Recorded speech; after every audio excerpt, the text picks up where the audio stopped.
Hello folks, I hope this is all working for you. Welcome to my astrophotography streaming session. This is the first time I've done this and it should be interesting. I thought I'd give it a go.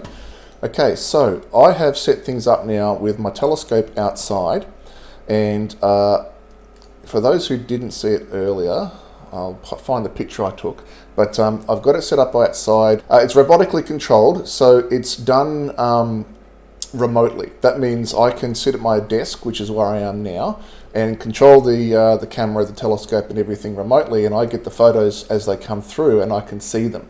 So I'll just call up the photo from my Facebook. There you go. So you can see that's the setup there.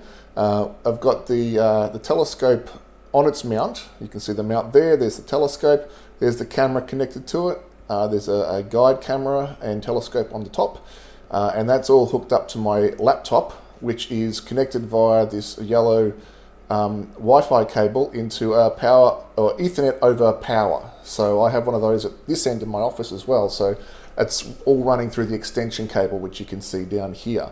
That means that I can do power and data to the telescope, which is just outside. It's around about 5-10 meters that way from where I'm sitting right now.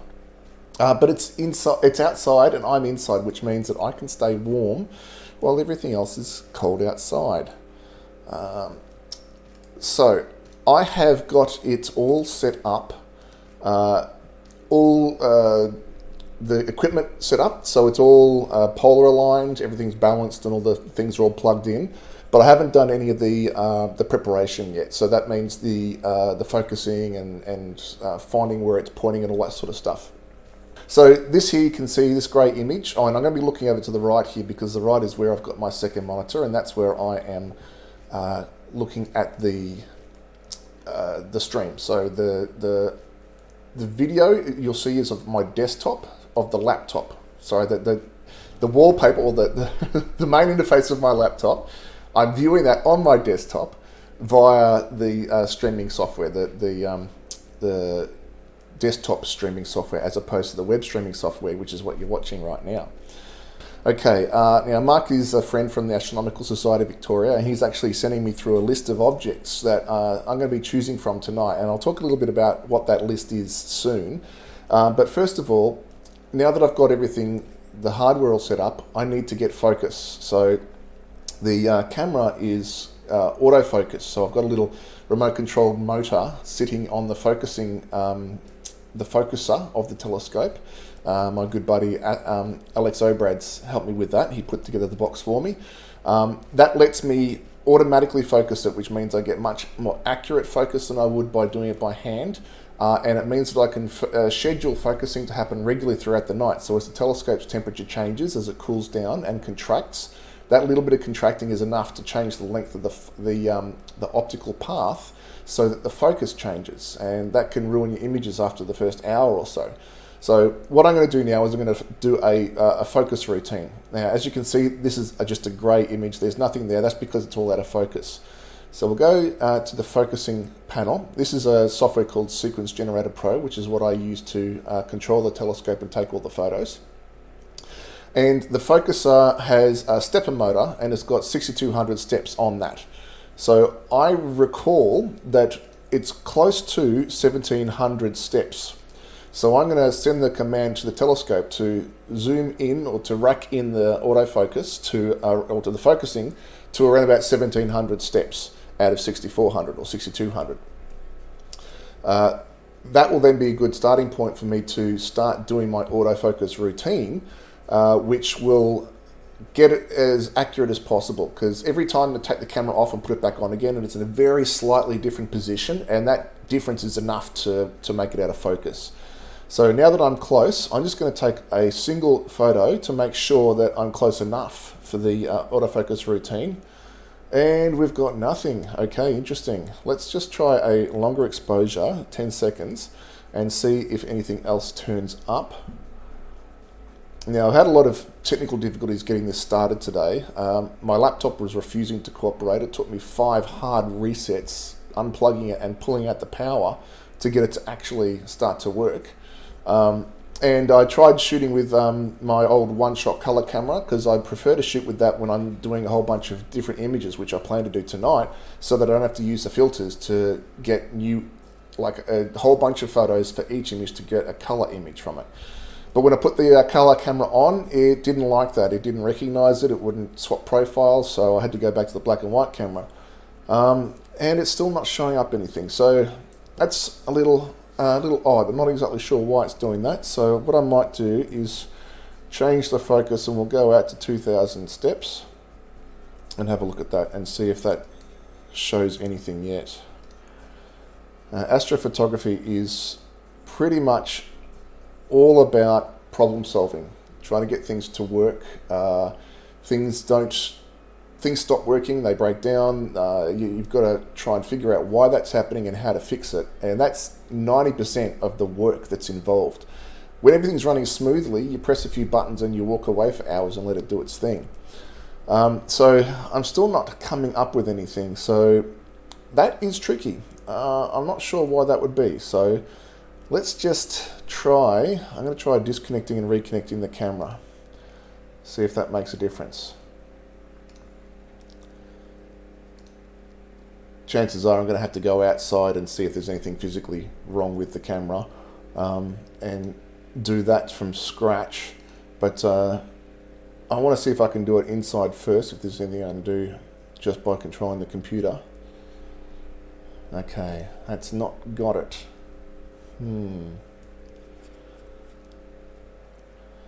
Alright. So I'll make sure it's the correct camera. Just disconnect it.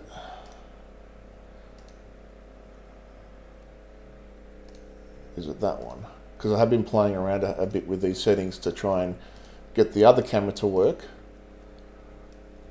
Okay, that seemed to do something. Okay, no, because this download should only take a couple of seconds, so it's not downloading anything. So it appears I had the right camera selected in the first place. So if I take a photo, yep, that does download something. It's just not showing anything. So the focus may be way out. So why don't I'll go at 1,000 steps at a time and see if anything shows up. We'll start at 1,000. Take a 1-second photo. That should be enough for some stars to appear. No, okay. Then we did 2,000, so we'll go out to 3. Now, I have got this running in another window, so I can see who has joined. So, hello everyone. Thank you for coming along. Thank you, Renee, for confirming that you can see and hear. That's terrific. If you have any questions while I'm doing this, while I'm sorting things out, please feel free to just leave it in the chat for the video, and I will answer them as best I can. It might take me a minute or two to get to them while I'm doing other things, because I'm not always going to be looking at the screen. Press the wrong button there. And talking and doing at the same time can end up causing distractions, and I do things wrong. So this is not behaving at all. I might have to go outside and take a look and see if there's any reason why this isn't working. What I might do is I'll put on a video which I'd taken previously that is a little guided tour of my astrophotography setup, so you can sort of see what it is I'm working with here. So I'm going to go outside, but let me just find that video for you. G'day Hayden, just reading a message. The best way to polar align down in Australia, have a HEQ5 with a 150 ED. Okay, well, the HEQ5, I believe it has a polar alignment scope built into it. So that little round bulge at the back end of it, you unscrew that and you'll see a little telescope, a little eyepiece. At the other end, you'll see a cap on that. You take the cap off and you look through it and you'll see a sort of a guide, a little reference image inside that. And it is of, there's a circles in there for aligning the North Star, Polaris, which is what they use in the Northern Hemisphere. But if you want to use it in the southern hemisphere, then you use the Sigma Octans asterism, which is a little group of 4 stars. It's a little tricky to do. Well, actually, it's very challenging to do polar alignment through that. So it's something that would take a little bit longer to explain than I have time to do on the live stream today. But you could send me a message if you want, and I'll go into more detail, or I might actually make that a topic for a future video, because polar alignment is a real challenge. Personally, I use a piece of equipment called the Pole Master, and it's a camera which goes on the hole where the telescope looks out of, the polar scope looks out of, and that points towards the South Celestial Pole. And that means that instead of having to squint through the polar scope to look at the stars, I use a camera for it, and that makes things much faster, much more accurate, and it's very handy to use. It saves my knees and it saves my neck kind of craning and looking up through the polar scope. But yes, so that's very helpful. So if I drag this over to the window that you're all seeing, and hopefully it'll give me enough time to go out and get this video for you, or get this this focusing thing fixed while you watch the video. So I'll be back soon.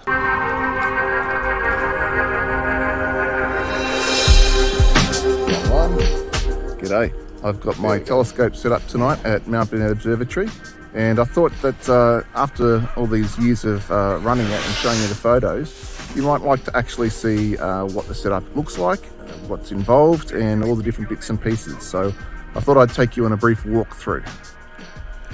So here I am set up next to my car. I carry everything in the back. It all fits nicely when it's packed down.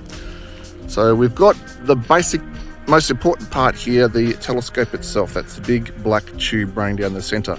And this is a reflecting telescope. So if you look down the length of the tube, you'll see at the bottom a mirror. And at the top, you can see another mirror on sort of cross legs. And that is what reflects the light back out the side. So the light goes down the tube, hits the mirror at the back, is bounced back up and focused through the secondary mirror, and then down this tube here, which is connected to the camera. So this red cylinder on the back there, that's the astrophotography camera. It's specifically designed for getting photos of the night sky. It doesn't have a screen, doesn't have a battery, doesn't have a card slot, doesn't even have a shutter. It's all computer controlled. It does have a couple of extra features though, such as a cooler, which you can see that grill on the back there as part of that. Now, following the camera up the train here, we've got this disc thing here, the EFW, that's short for electronic filter wheel. And inside that, there's 7 different colored filters. So the camera is a mono camera, it only shoots in black and white. So in order to get color images, I need to shoot through filters. And that may sound like a bit of a pain, but in doing so, I can get higher resolution, I can get more sensitivity, and it also means I can use specialized filters which pick out the colors of wavelengths of light that are specifically associated with different elements glowing, like hydrogen, oxygen, and sulfur. So that'll let me get some pretty interesting images. Now, the camera is plugged in by USB to a USB port, which I have nestled in here between the telescope and its plate that attaches to the mount. And I'll come back to that, but that all goes back to my computer. There also is a power for the cooling unit, which is currently not connected.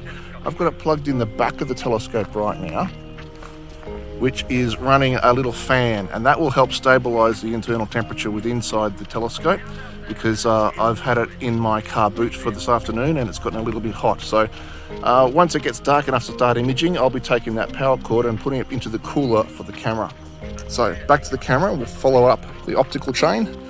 So in between here, in the camera there, between the camera, the electronic filter wheel, and then here and going inside the focusing tube is a special optic that helps keep everything as sharp as possible. The problem is that mirror telescopes like this do have a problem called coma. That means that the corners of the images don't stay sharp when the center is. So I have to run a special piece of glass in the middle of that in order to correct for it.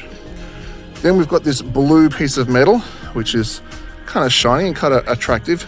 That is the focusing knob, or the focuser itself. And on this side, we've got a manual hand-operated focusing knob, but I rarely touch that. On the other side, though, it's connected to a motor. And that motor is connected on the other side.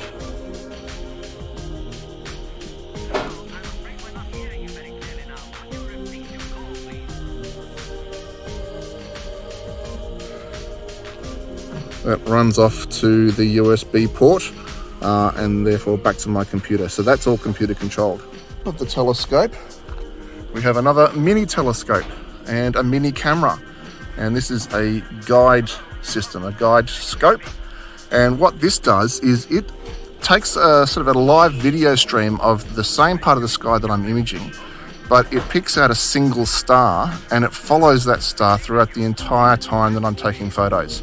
So if the camera sees that the star is moving slowly, so it's drifting to the left or right or up or down, it sees that and it sends a information back to the computer, which then tells the telescope drive to compensate for that movement, and so it keeps the star in the right position. So I can get to about 1.5 pixels accuracy throughout an entire 4-hour sequence, which is pretty remarkable.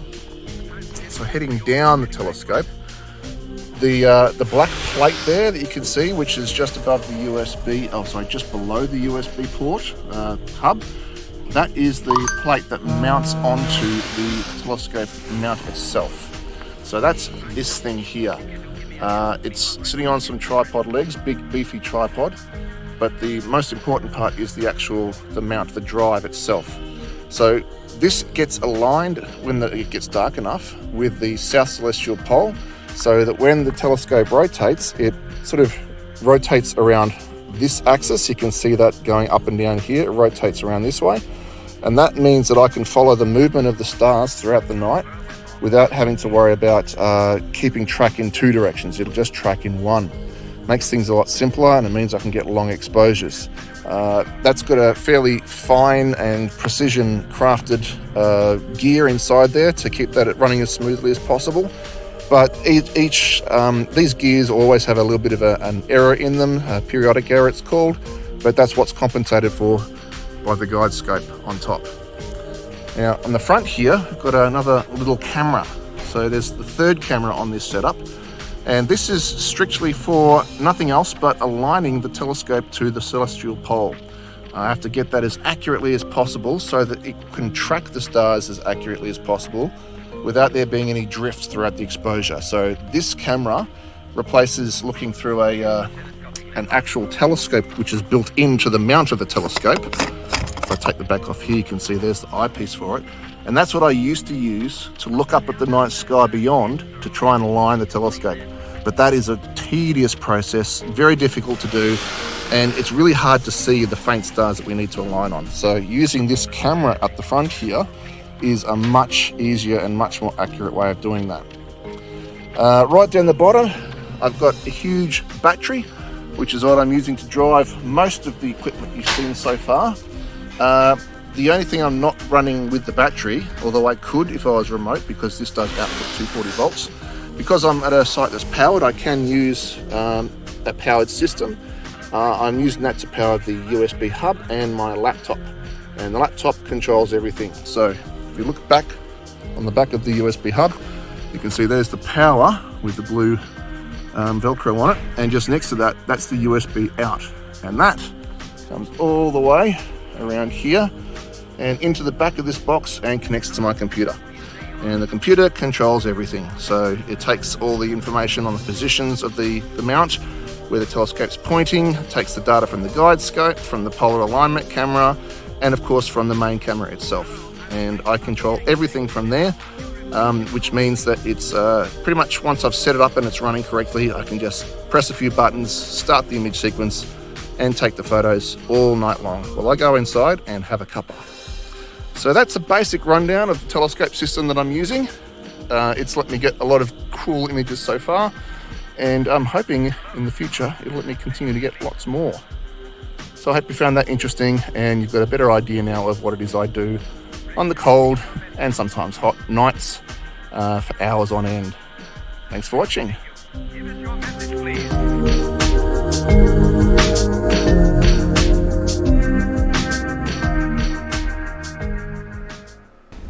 back. Okay, so that was an easier solution than I was fearing. Turns out I simply had forgotten to plug the power in.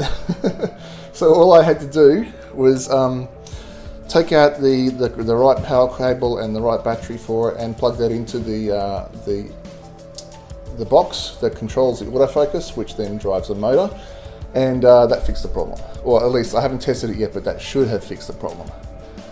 So what I need to do now is disconnect the filter wheel, the autofocuser, and then reconnect it, and that'll reset it back to normal.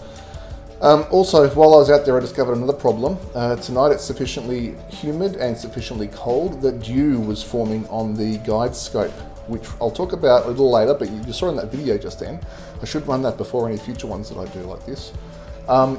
And that is going to be a problem. So I managed to find my dew heater, which is a little strap that I wrap around that. When you power it, it heats up, and that keeps the lens of the guide scope warm enough so that the dew doesn't form on it. And I found a battery for it too, because the battery I used to use had died.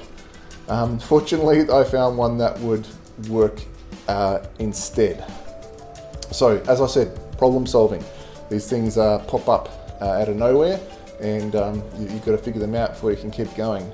So I am now trying again to change the focus to the position of 1700 steps, and we'll do a test shot and see if that's done it. So I don't actually get to see on the Facebook live readout how many people are watching. Oh, yes I do, up there, top left, 12 viewers. Hello everyone, thank you for joining me. All right, let's take a quick shot and see if that's, oh no, what's going on now? It's complaining about the camera. Maybe I need to disconnect and reconnect the camera, because when I was doing my troubleshooting out there, I did disconnect the camera from the USB, so it may need me to reconnect it. Let's try that again. Hey, success! Okay, you can see now we've got some stars there, but they're out of focus. You can tell they're out of focus, got little black dots in the middle of them. Let me take them way out of focus for a minute, and I'll show you. We'll make it say 200 steps. I'll show you what it looks like when it's far out of focus. You see how they all look like little donuts? That's because, as you saw in the video before, the secondary mirror inside the tube, which reflects the light out the side of the telescope, that is a central obstruction, and that causes a shadow on the mirror, and that's why you get that dark circle in the middle. So when things are out of focus, you can see that as a shadow inside the image, or inside where the star should be. But let's set that back to 1700, and we'll run through the autofocus routine. I can scroll down and I can see what's going on now. Okay, Christian, clearly not the hentai stream. That is correct. That's on Wednesdays. Andrew, Hayden, sorry, nice video. What camera did I use for polar aligning? I use the Pole Master. It's fortunately, it's not cheap. It's about 300 Australian dollars. But it's saved me a lot of time and a lot of frustration. So if you can afford it, it's what I would recommend as one of your early upgrades to your astrophotography setup. Alright, so now that I have approximate focus, it's close enough for me to run the autofocus routine. So I click run, and what it does now is it pushes it out of focus a little bit deliberately, and it takes a photo. It downloads that photo, and you can see it's drawn these little circles around all the stars and put a number next to it, a HFR number. That number represents how big the star is across on average, and it averages that out across the whole frame of all the stars that it's detected. Then it changes the focus a little bit more, and it's trying to get a better focus, so it's looking for that number to go down. As you can see here, that number is going up, so it knew it was going the wrong direction for improving focus. So it's reset, it's gone back to the beginning again, and now it's going to be going the other direction. So you can see the line here is going this way. And what we want to see is this here go down and down and down, and it'll get to a point where the number is so low when you pass through the focus that they'll start getting bigger and bigger and bigger again. You see, we went down a little bit here, then we started getting bigger again. That means that we were too close to focus to start with. So it says, nope, that's not right, let's start again. So it's going to push the starting point of its autofocus routine even further out of focus.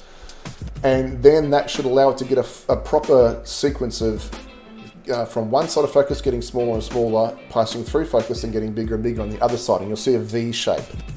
And that's ideal. When you get the V shape, then the computer can calculate where the perfect focus would be. And it will have, the resolution of the steps is smaller than the change in focus that the camera can detect. So that means that you can get it as accurate as the motor is capable of doing, which is far more accurate than the human eye and hand can do. So that's great. So you can see there we've got a nice line going down from the top right to the lower left. And now we'll start going out the other side of the sharp focus, and then it'll draw another best fit diagonal line, and where those cross is the best focus. Now this is all hands off. I'm not touching the focus. It's all outside that I'm doing this, doing it remotely. And there we go. It's found its best focus, and it was around about, 1,770 steps? 1,764. So that's done now. That's focused. It leaves those markers on for the stars, but I can turn them off. So this is the sky sort of looking towards the South Celestial Pole with my field of view of my camera, which is about 1.3 by 1 degrees. So too small to see the asterism that I mentioned to you before, Hayden, the sigma octans asterism. That's just out of the field of view of this. But now I can go and find a target. Now I have a couple of limitations here. Where I've got it set up in my backyard, I have limited options of where I can put it, and there's a number of trees around.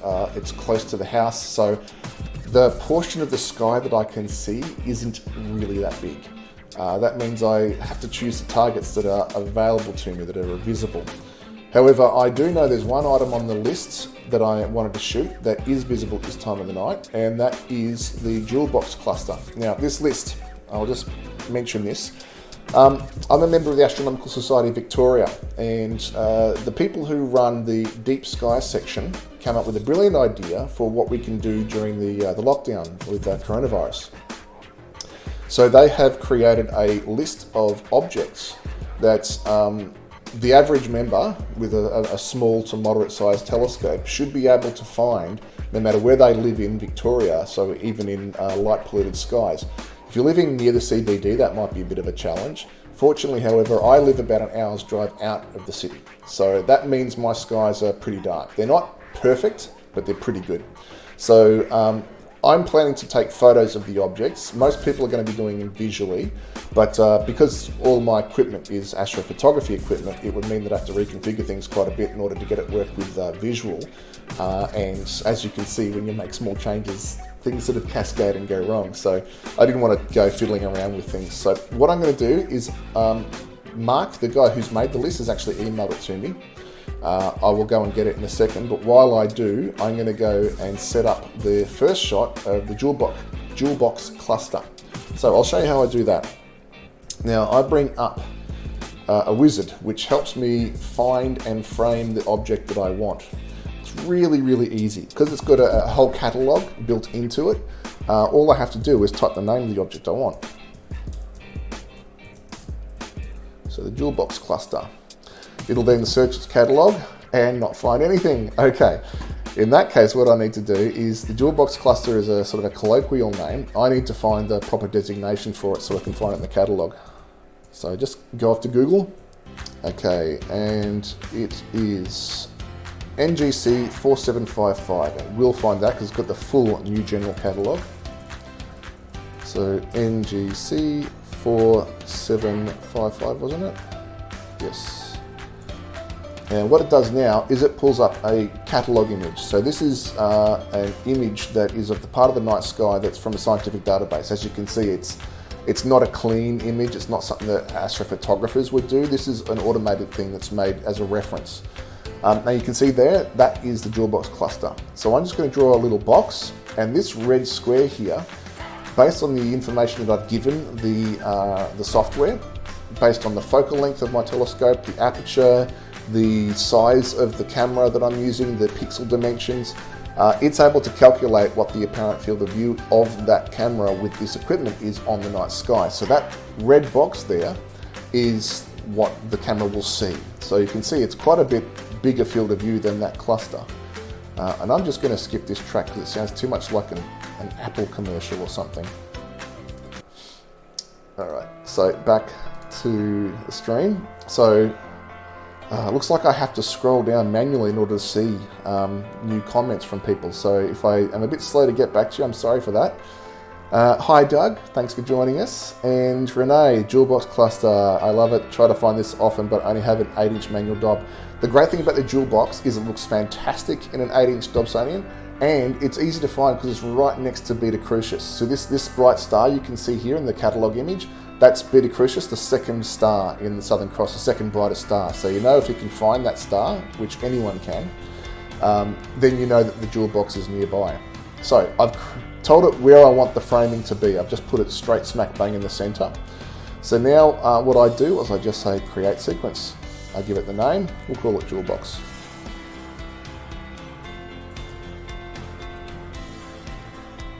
And that will create a sequence, which is here. So target 1 is just the default. I'm going to turn that off because we're not using it. Jewel Box is what I've created. So what I can do from this point is I can click on the gearbox, the gear icon, and tell it to center on that. Now, right at this moment, you can't see and I can't see. My telescope outside is going moving across the sky, pointing to the location of the Jewel Box. And it takes a few seconds to do that. This is much easier than having to do it manually, even easier than typing it in on a little hand controller. Okay, I've just seen that, okay, Facebook stopped showing the preview, so I didn't know if the stream was still working, but it's back now, so good. So it slews the telescope to where it thinks it should go, and then it takes a photo. You can see there in the background. It downloads that photo, it looks for the stars in the photo, it extracts those stars and looks them up in a catalogue. So it says, okay, this group of stars, this pattern of stars in this image, where in the sky actually is that? And it calculates the coordinates of the center of the image based on that. Then it says, okay, I was out by 9,600 pixels. So I need to move it this way and this way by this much in order to correct for that. And then it moves to where it thinks it should go and takes another photo and does the same thing again. And this time it's 131 pixels out. But I've got a tolerance of 50 pixels, so it's a little bit outside of that. So all I do is click run again, and that will narrow it down even further. Now the great thing about this is through an observing session in a night, it remembers that, and each time it goes to find a new object, it'll be more accurate for each upgrade, each subsequent search, because it updates its own model inside. And you can see now it's within 9 pixels on I think it's a 16 megapixel camera. It's within 9 pixels of where I told it to be. And if I close this, and I'll minimize that as well, you can see here in the background, there's the Jewel Box. Now I think I might still be in the red. No, I'm in Lume. Okay, so let's just make sure we are still in Lume. That's luminosity. So it's letting everything through except it's trimmed off at the very far ends of the ultraviolet through to the infrared. And if I want to get a color image, as you can see this is black and white, then I need to change it to red, green and blue RGB filters in order to get those colors. There's 3 other specialist filters that I use. They're narrowband filters. They're designed in order to highlight just the colors of light that are from gaseous emissions. So when hydrogen glows, it glows in this particular wavelength. The same with sulfur and oxygen. But we'll stay with Lume for the moment. Now, let me just make sure I can still see you. All right. Let's take, instead of a 1-second photo, let's take a 30-second photo. That's probably a lot for a star cluster. It's not much for a deep sky object. I'm used to doing 300-second sub-exposures and then doing dozens of those. But for star clusters, they're bright, so they don't have diffuse nebulosity in them. At least this one doesn't. So we can do a 30-second. Okay, there we go. Look at all those stars. There is an awful lot of stars behind, isn't there? So yeah, these stars are bright. We're looking at the whole frame here, the whole area. So I'm going to zoom in to 100% and we'll have a closer look. And look at that. So look how bright those stars are. And look how many faint ones are showing up in the background. I can actually change the scaling of that a little bit so it shows the more detail on the bright stars, and you can really see the A shape that the jewel box is famous for. I wish I could have got this to work with my color camera, because then I could have showed you in color almost immediately. It needs a little bit of tweaking still. But for this to get a color image, I'm going to need to take 3 images or 4. The luminosity, the red, green, and the blue. Thank you for sending the link, Mark. I'll get to that in a second. Now, you'll notice that these stars aren't exactly round. They're a little bit elongated. That's because I haven't got my guide camera currently operating. I just wanted to get a shot to prove that everything else is working. So I'm going to go over to my guide software, and you can see here we've got Beta Crucis and the jewel box. Now, the guide camera telescope is slightly off from where the telescope is pointing, the main telescope. But that doesn't matter. As long as it's in the same general area of the sky, it will do a good job of guiding. So what I do now is I tell it to pick a good star, and it's chosen that star. You can see it up here. And what it'll do now is when I start guiding, it will watch that star. Every 3 seconds, I've got it set here, it will take a new photo with this camera, and it will watch the star and see if it's moved up, down, left or right, and by how much. And if it moves within a certain tolerance, it will then correct that by sending a pulse back to the telescope drive to move the scope in the opposite direction by the same amount. It does that every 3 seconds. And when things are working well, that means that I can keep the star in the same position on the sensor of the camera within a pixel or so.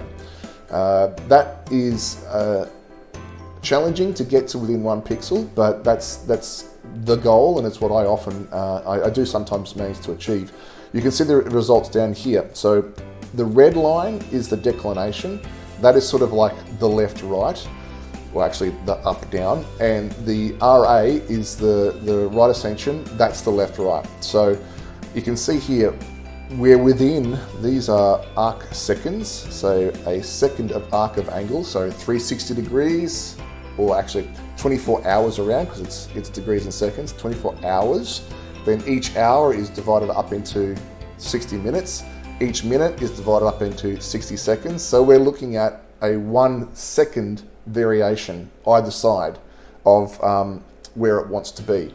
And as long as I can keep these lines within that area, then it's going to stay within a pixel.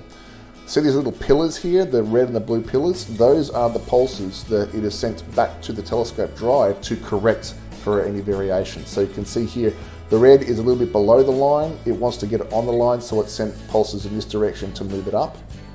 The blue here, it was below the line and it wants to move it up. It went too far, so it corrected, and it's doing a little bit of oscillation here. But oscillations within that -1 to 1 range there, that's fine. So now I'm guiding. Let's go and do that photo again and see if it looks any better. Got a wow from Mikhail, thank you.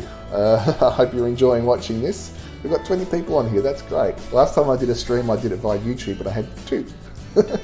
So having 20 people here is nice. I think Facebook does a better job of pushing this to people. All right, here comes the next image downloading, and look at that. The stars look much rounder, don't they? Okay, maybe they're still a little bit elongated, but they're better than they were, and that's good enough for me. And that's only when you're zooming into 100%. Let me brighten it up again a little bit. I actually can do it with the mouse wheel in here, which is a little bit more controlled. So brightening that up a little bit. And if we go out to, actually we auto fit with this button.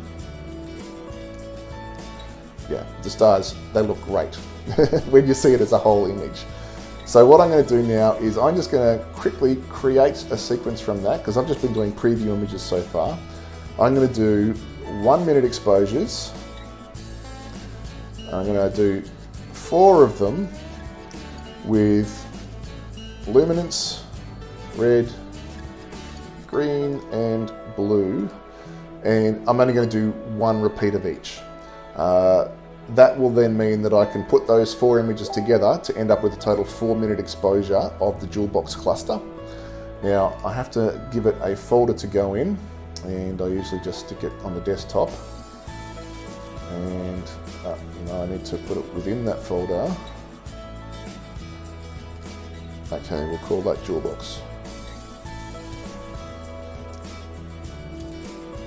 Okay, and now this is the way it's supposed to work. I've got everything set up. The focus is done. The framing is done. I've told it what frames I want, and how many of them. Although I forgot to put them in here as well. And now what I do is I click. Oh, and my guiding is still running in the background. Let's just have a quick look at that. Oh, that's looking great. Aside from one little blip there, everything is within that range of 1 to -1 arc seconds. So that means my total area here is 0.65 arc seconds. If I can get it below 1, I'm happy, because that means that I'm not moving outside of the pixels. That means it's not moving by more than a pixel, and therefore the camera won't detect that movement. So with the guiding going and everything else going, I click Run Sequence. Hands off. Telescope is now imaging, or it will be once it's gone through its routine. It'll do the plate solving, which is making sure it's pointing in the right spot. It'll probably do an autofocus routine to make sure the focus is good. And there's one thing that I forget to say, I forget to do all the time. The framing where I drew that box, because of the way I put the camera in, it's not necessarily the same rotation. It's trying to match the rotation as well, but I don't want it to do that because I don't have a rotator. You can get a little robotic thing that turns the camera around so that you can get your framing the same. But I just need to turn that option off. So turn off rotate camera, and now it will skip that. So it'll just take it with the orientation it's in. Given that the size of the object is so much smaller than the frame that I'm shooting in, I don't care about that. But now it's all running automatically. I can be hands off for the entire duration of this sequence. Now, this sequence is only going to be 4 minutes. That's no problem. But what I'm usually doing is I'm photographing one object on the entire night. And I can let it go and go away and have a cup of tea, watch some TV, go to bed and sleep the night. And it's still taking all the photos for me, and when I come out in the morning, it will have finished its sequence. It'll automatically have returned the telescope to its home position. It would have saved all the files, and it's done. So yeah, it's now doing the autofocusing routine. So this is the way to do astrophotography if you can. It took me a long time to get to the point to make it this easy. And even now, as you saw, that things don't always go right. Fortunately, I've got to the point where most problems are usually a quick fix because I sort of know the sort of things that can go wrong and how to fix them. While it's doing that, let's just check the guide camera. And yeah, that's still looking good. I can still see all the stars. You can see the bright star here, that's Beta Crucis. It's got a sort of a halo around it. That's because there's still a little bit of dew on the lens. The dew heater does take a while to get up to full power. Glass is slow to change its temperature, so a little bit of heat takes a while to affect it.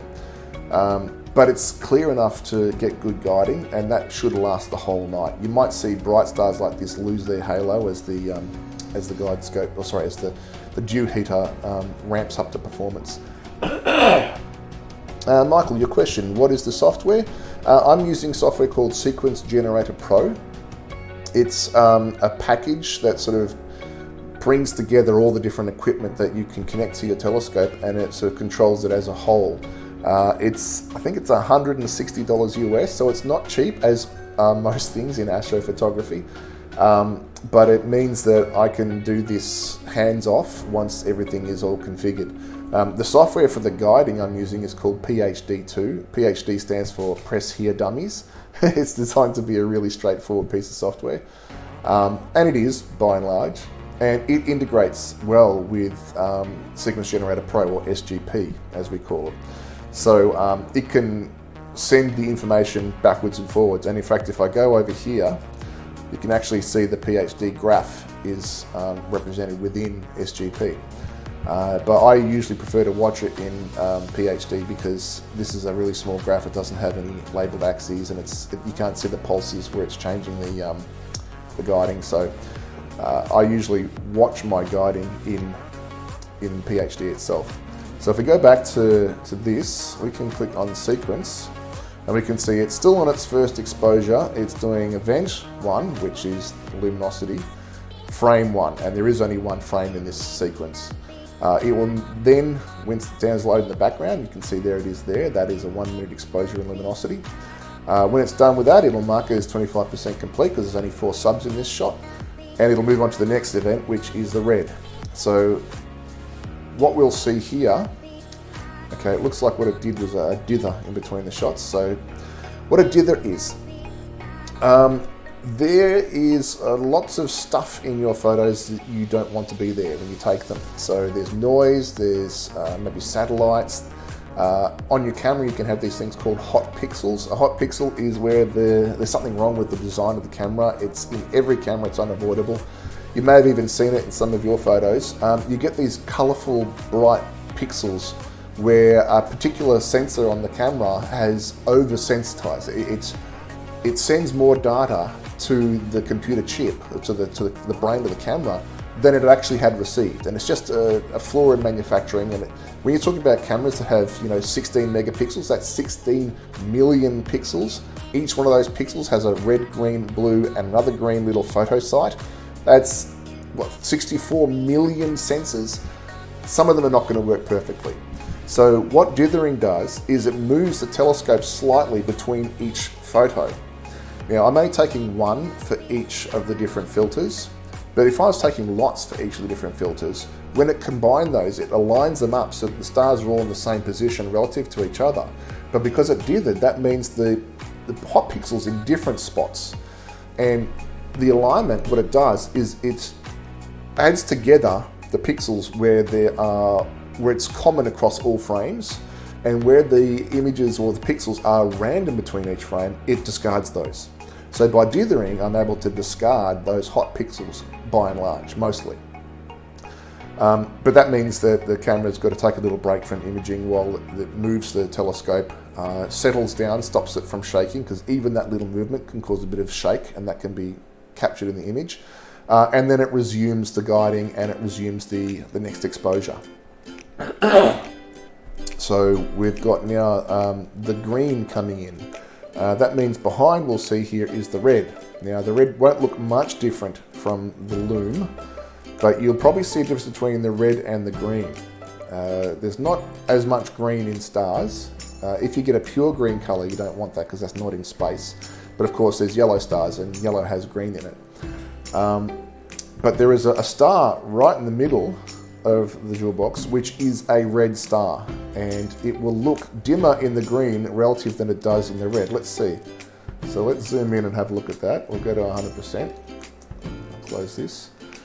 And we'll go to, that's the green image there. If we go to the red, watch this star in the middle here. Should get brighter. Come on, go back. There we go. Okay, it's subtle, but it is brighter. Oh, that's going back to the luminance. Okay, I think I went 2 steps. So there's luminance, there's red. Now when we go to green, you should see it dip in brightness a little bit. Okay, well, maybe the difference in brightness isn't significant enough to notice before processing, but once processed, this image really does show that red star. And in fact, I have done this before. I've photographed this object before, so let me bring it up and I can show you what it looks like. There we go.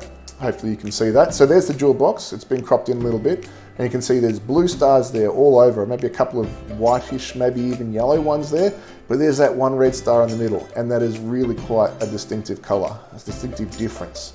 That'll come through when I process those individual images separately. Am I going to try and image asteroid 1998 OR2? I haven't heard of it. I'm guessing that's that one that was the potentially hazardous one in the near future, or in the distant future, I should say. And it's finished the sequence, so I'll just dismiss that because it's got all the 4 images that I wanted. I'm not so much of a fan of asteroid photos. Asteroids just basically look like stars that move between frames. So I'm more into the star clusters and nebulae, galaxies, stuff like that. So I probably won't image that one. I've got limited opportunities to get out and shoot, so I'd rather be shooting stuff that I have a greater interest in and haven't shot before. Comets, though, are a bit more interesting for me. There's a couple around at the moment. I haven't tried them out yet. They're a little bit dim, though, I think. I usually prefer to go for brighter comets. So I'm fingers crossed hoping that one of these might get a bit brighter, and that might be worth a look. Okay, Mikhail, off topic? No, don't worry, mate. Anything astrophotography is on topic. This is just me trying something out. I haven't done this before. I wanted to hopefully make it interesting for people. So we've got 20 people hanging around, or maybe that's 20 total views. I'm not sure how many people are here still. If you're here, say hi. I'd love to know who's watching. So let's try a different target. Now, I can recall, because we discussed the lists in a meeting before, I can recall some of the objects that were on that list, and one of them was a beautiful globular cluster called Omega Centauri, and I know that one's on the list and I know how to find that. So let's give that one a go. And Mark is messaging me again, so let's see if he's got some alternatives. He's emailed it. Okay, terrific. I'll look for that after I've had a go at Omega Centauri. So let's try. See if it finds Omega Cen. Yes, it does. Fantastic. From the preview image, you can tell this is going to be good. All right, create sequence. Omega Cen will do for its name. Success. Great. All right, let's bring this sequence back over. We'll turn off the rotation and we'll center it now. And let's go and look at the guided camera while we do that. You might be able to see star trails as the camera, there we go, you can see the trails as the camera's screaming across the sky with the telescope pointing in new locations. The guide camera doesn't like it when this happens while you're trying to guide, so I'll just stop the guiding. Looks like I managed to stay at 0.7 throughout that 4-minute exposure sequence, which is fantastic. How did the plate solving go? Wrong button. Within 927 pixels. Remember the first time it was 9,000 pixels it was off? Second time it was 927, which is still way off, but it only took 2 steps to get to 6 pixels, which is better than we succeeded before. Okay, I just got a notification that your email came through, Mark. I will check that shortly. Let's have a look at, there we go. That is just a 2-second shot, which is taken by the plate solving software to make sure it's pointing at the right spot. Doesn't it look amazing after just 2 seconds? Let's zoom in. Look at all those stars. There's so much going on in there. Let's do this properly though. We'll do a test 30-second exposure. I won't do this every time, but I will for this one. And once we've confirmed that it's looking good, it's in the right spot, everything's focused, I'll do another 4-minute, 4-frame sequence of that. And now look at that. Look how many more stars there are around here that you can see. And it seems like I've completely overexposed it now. It's all blown out in the middle, but it's not really, because this data is still in there. If you look at here, you can see the histogram. All right, so the histogram, along this axis, the x-axis here, that is the brightness of the pixels. And you can see that represented here by this gradient. So the white pixels and the black pixels. And this vertical axis is how many of the pixels in the image are that color. So you can see we've got a real fall off here. Most of them are in the dark, and there's a peak here right in the bright. So most of the background pixels here are dark, and there's some bright ones in the middle. But what I can do is I can drag this slider up, and what that does is it shifts the histogram so that you can see where the data that appeared to be lost in the overexposed area is still there. So if I zoom, let's get 200% on that. Oh, I forgot to resume the guiding on this one. That's why I did a 30-second check. So you can see there's a little bit of a streak in these. They're a little bit elongated, but look how many stars there are.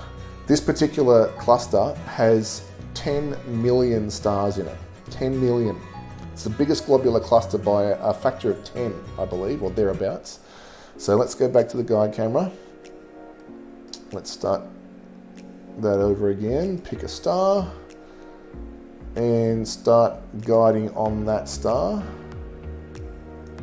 Just wait for it to come through with a couple of 3-second steps, and that just to confirm that it's going. Okay, some more messages. Very interesting, fantastic, thank you. I'm glad you're enjoying it. You think it's, Helen says she thinks it's 20 people currently watching. That's fantastic. Hello Helen, thank you for coming. Mikkel, one of my favorite targets for observing. Yeah, Omega Centauri it's even better looking through a telescope than it is in photos. It's one of those rare objects that I think you get a better impression of it with the naked eye through a telescope than you do with a camera, because cameras just can't capture the sort of the resolution that the eye can see. And even though it's fainter than a photo, it's just got so much wow factor. All those stars in such a small spot. If you have a moderately sized telescope, or you know someone who does, find Omega Centauri and have a look at it. You won't be disappointed. Stuart, hello, nice to see you here, mate. Nice to meet you doing the same one. Fantastic. I look forward to seeing your Omega. Dominic, how do you determine the exposure length of my photos? Generally, because everything is faint, except for stars and star clusters, I will photograph them with the same settings always. Because very faint things, it doesn't matter what you've exposed, it's just the longer you can get the better. Very bright things, they will clip the image, like stars. But there are very few nebulae and other targets like that, that even at a long exposure will clip. So you can go for a 5-minute exposure and the bright stars will be clipped, you'll lose some detail in those, but you don't really care about the stars so much, as long as you've got sort of like a nice color halo around them that represents the color of the star. But when you're looking at nebulae, for example, you really want to get the faint stuff. And unless it's a really bright nebulae, perhaps the only one I could think of would be M42, the Orion Nebula, or maybe the Tarantula Nebula. That might be a bit bright right in the center. You're not going to overexpose those. So as long as your subs aren't overexposed, then you can take as many subs as you want and join them all together. And the software that combines them basically says, the brightest pixels that you captured in a single sub, that's as bright as any pixels can go. And then it brings up all the fainter pixels to be in the same sort of range as the brightest ones. So what I do is I shoot, I'm at f4 with my telescope. ISO is kind of not really relevant with astrophotography cameras because you're trying to shoot it at the best possible gain for reducing noise. Gain is the equivalent of ISO. And I do 5-minute subs because that's about as long as I can get a photo with the guiding working without it being, a bit iffy with the star trails. So yeah, 5-minute subs for all my photos for nebulae stuff. Because I'm shooting star clusters now, the stars are much brighter, I'm doing 1-minute subs. That's just because stars clip when you go too bright. None of these are clipped though. If you look at the histogram here, you can see that little peak there. That is the brightest stars. And there's a few of them compared to the not so bright stars, but they're not pushed right up to the right. If they're pushed right up to the right, that would mean they're clipped, they're overexposed. So 30 seconds here is not clipping these stars. Let's do a 1 minute and see how the histogram looks. And if there is no clipping at 1 minute, then I'm happy with that, and I will do another 4x1 minute sequence of Omega Centauri. So while it's doing that 1 minute, I'm going to read the next message. Thank you again, Hayden. Okay, so you've got a cheapish Skywatcher 9x50mm finder scope. Is that okay? Guide scopes are generally fine, as long as you can get a star in every field that you're trying to take an image of, then that's bright enough. It doesn't need to have much detail, it just needs to be able to get a star that's bright enough to follow. So pretty much any finder scope will do, or guide scope will do. Finder scopes make good guide scopes as long as you can take out the built-in lens and put your camera in. As for the guide cameras, you can see there's a lot of difference in prices. I started with an Orion Starshoot, I think it's called. Oh wow, here we go, that's just come in. Let's look at the histogram. That looks like it's completely blown out, but the histogram says, no it's not. So if I drag this across, yeah, you can see those stars are not clipped. They're bright, but they're not clipped. If I keep going all the way, they'll disappear completely, practically. Okay, maybe this star here will be clipped in the center, but I don't really care because the main interest here is these stars and none of those are clipped. So 1 minute is good. So I'll get back to your question in just a second, but I'm going to set up this sequence. So we now have a new subfolder, and we've got the same settings from the previous one, so I can just keep those and go again. Make sure my guiding is still going. Yes, it is. Still at 0.7-ish, which is great. There we go. Okay, so about finder cameras, guide cameras. Yeah, I started with the Orion Starshot, I think it's called.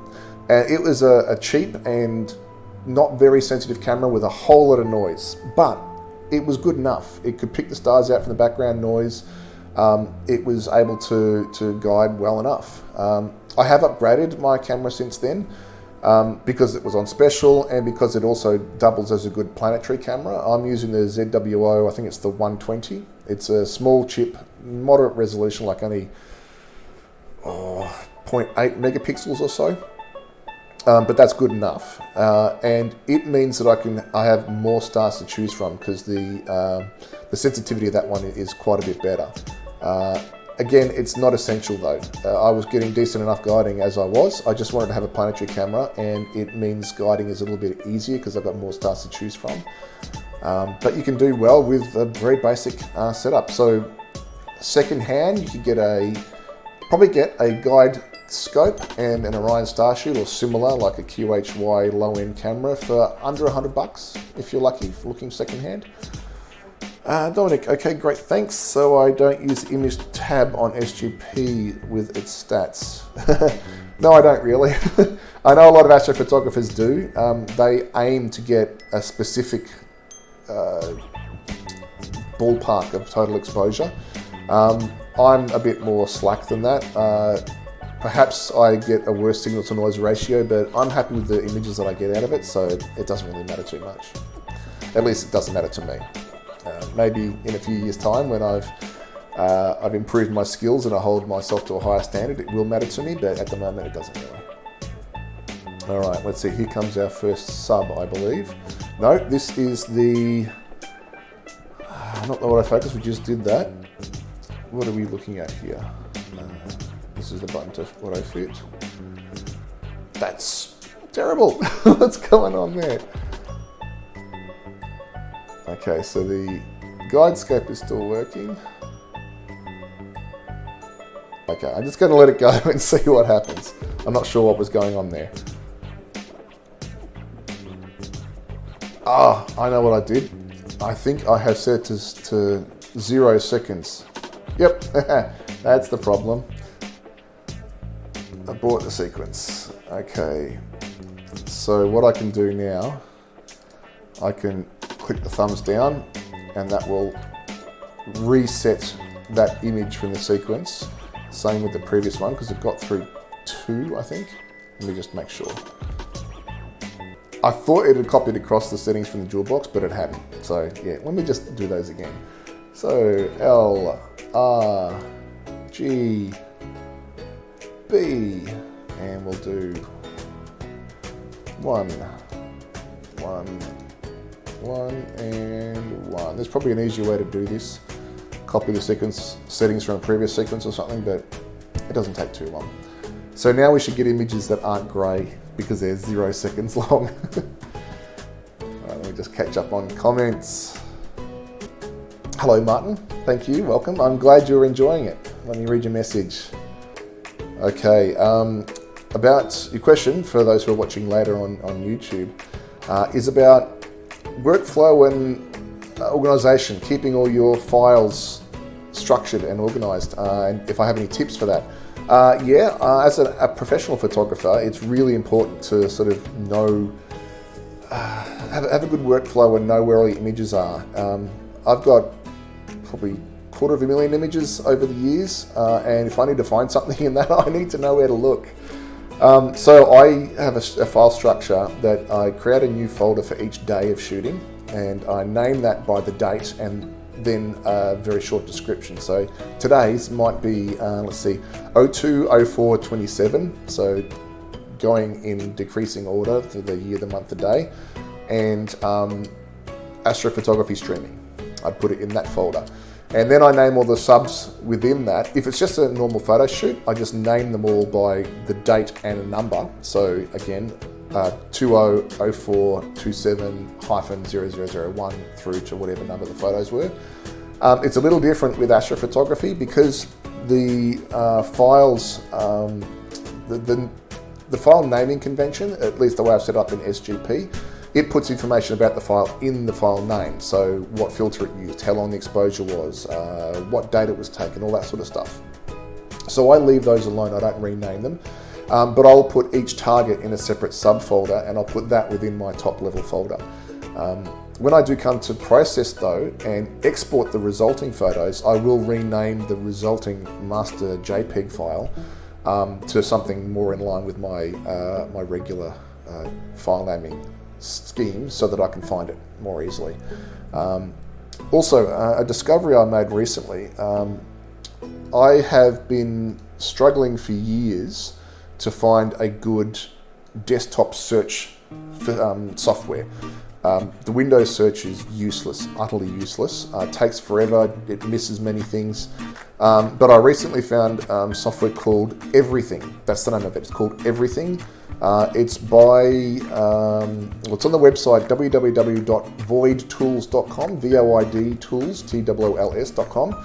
And it's amazing. Like, it didn't need to generate an index, and you type in a keyword and it finds every file on every drive that's attached to the computer practically instantly. And then you can sort it by the date modified, the size, the folder, the file name. It's really, really handy. So that's helped me. Gonna have a go at NGC 3628. To the left, similar azimuth or trees in the way. I don't know, let's have a look. I'll copy and paste that.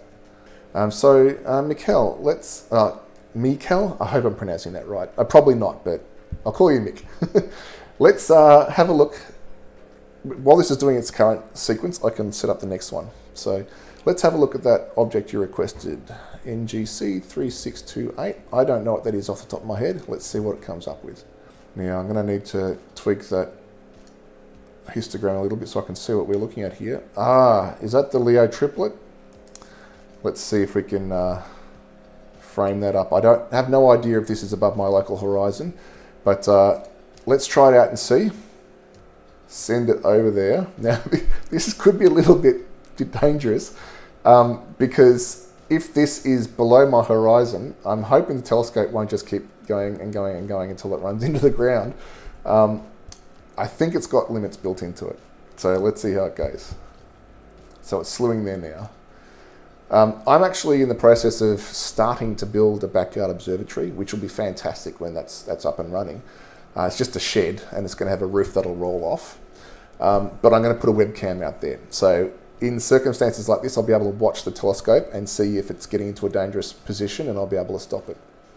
But it looks like it's found something, and I can see stars in that background image, so hopefully it's above my local horizon. Okay, it won't let me zoom out in the image while this is in the foreground.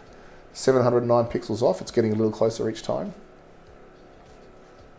Shiva, loving your photos, thank you very much. You said thank you, so I guess that means the music is good. Martin, I hope you find everything helpful. Okay. Ooh, okay, this is an issue. It gets to the point sometimes where it doesn't improve on its guess. Now, I'm not sure. Yeah, that's below the horizon. With the guide camera, it's not seeing anything. And if I zoom back out on this, let's take a 10-second shot. It might be behind a tree. That's why we're seeing some stars. Yeah, so that is a core of a galaxy there. That's a little bit of a galaxy, I think, and I think that's a bit of a galaxy. But I think we're looking at this through a tree. We should be able to see a lot more stars than that in a 10-second exposure. So, sorry, looks like I might be able to do that one tonight. Now, I'm pretty sure... I was thinking of 47 Tucanae next. That was on the list. But that is further around, and I'm pretty sure it'll be below my horizon. So let me go and have a look at the link that Mark sent me. And we'll see if there's anything there. Okay. Now, we've got one in the Southern Cross, which is right near the jewel box where we were before. It's right near Mimosa, Beta Centaurus, and it's called DY Crucius. So let's go and see if we can find DY Crucius in the catalogue. Now, as I said, this is a list that was created for people who are possibly going to be observing from the city.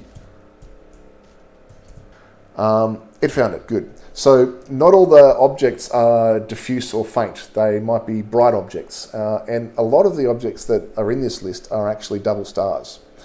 And this is going to be interesting.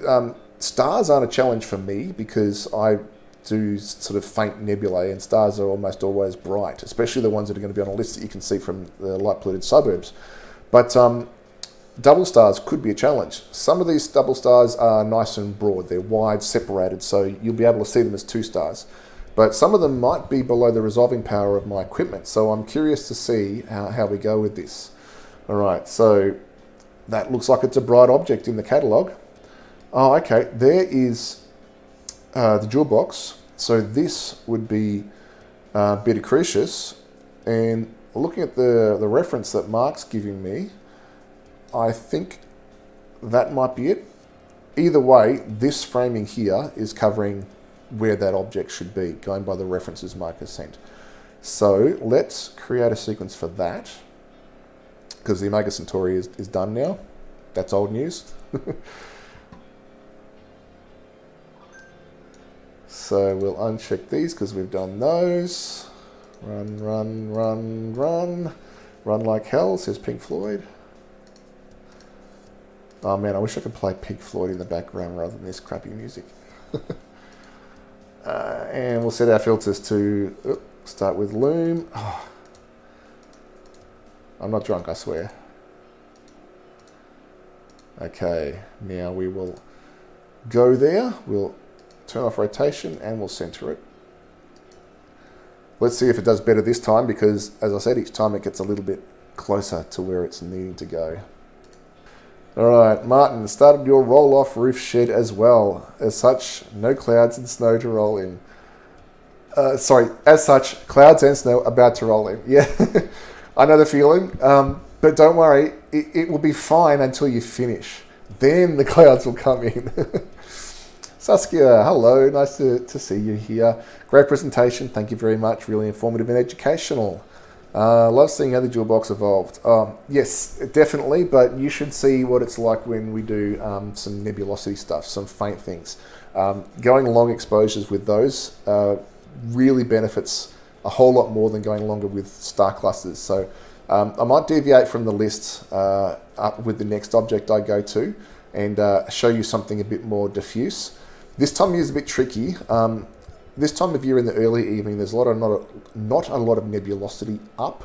That comes a little later in the night when the area around Scorpius rises. Particularly for me, my eastern horizon is not so good. But I'll see if I can find anything and show you how nebulae look. I know you personally have seen this over my shoulder when we've been doing it at the observatory, but for others who've joined us, I'll show that. So we got within 131 first attempt, getting closer, and 17 on the second. So let's just close this down and have a look. And there we go. We've got Beta Crucius there, very bright. I think this might be the object we're talking about.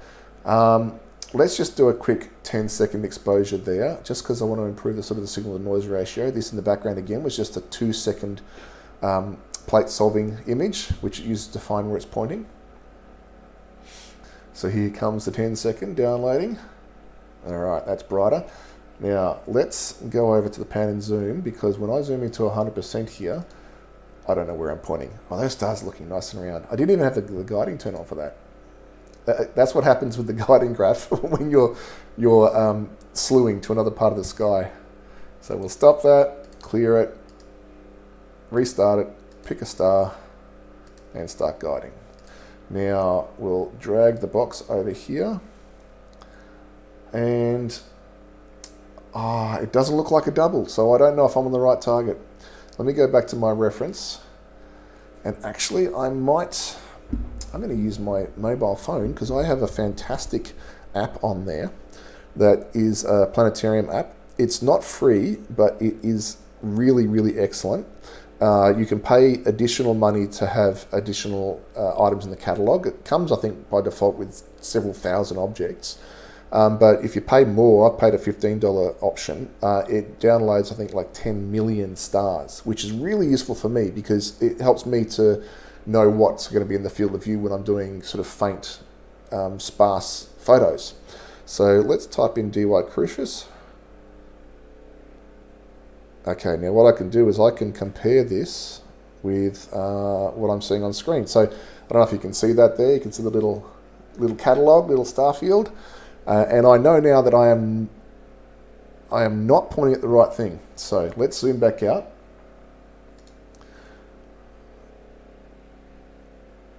Okay, so it's the opposite side. Oh, wait, maybe I am. Yes. Mark just reminded me that DY Crucius is a carbon star, which means it is super red. So I was actually looking at the right object, but next to it. So this star here is called B Crux, or BECAUX. But if I zoom into 100% again, the DY Crucius is right next to B Crux. So a carbon star is a really interesting and unusual star. There's only a few of them that we can see, and the thing that stands out about them when you look at them through a telescope visually is that they are incredibly red. Like, you've got some red stars in the night sky, like Antares, the heart of the scorpion, or Betelgeuse, the armpit of the giant in Orion. But carbon stars, they aren't orange, they're red. And that's basically because they're made mostly of carbon, and they're hot enough to glow, and only just hot enough. So when carbon gets to a certain temperature, it glows red, then yellow, then other colors, hotter temperatures. That's the black body radiation curve.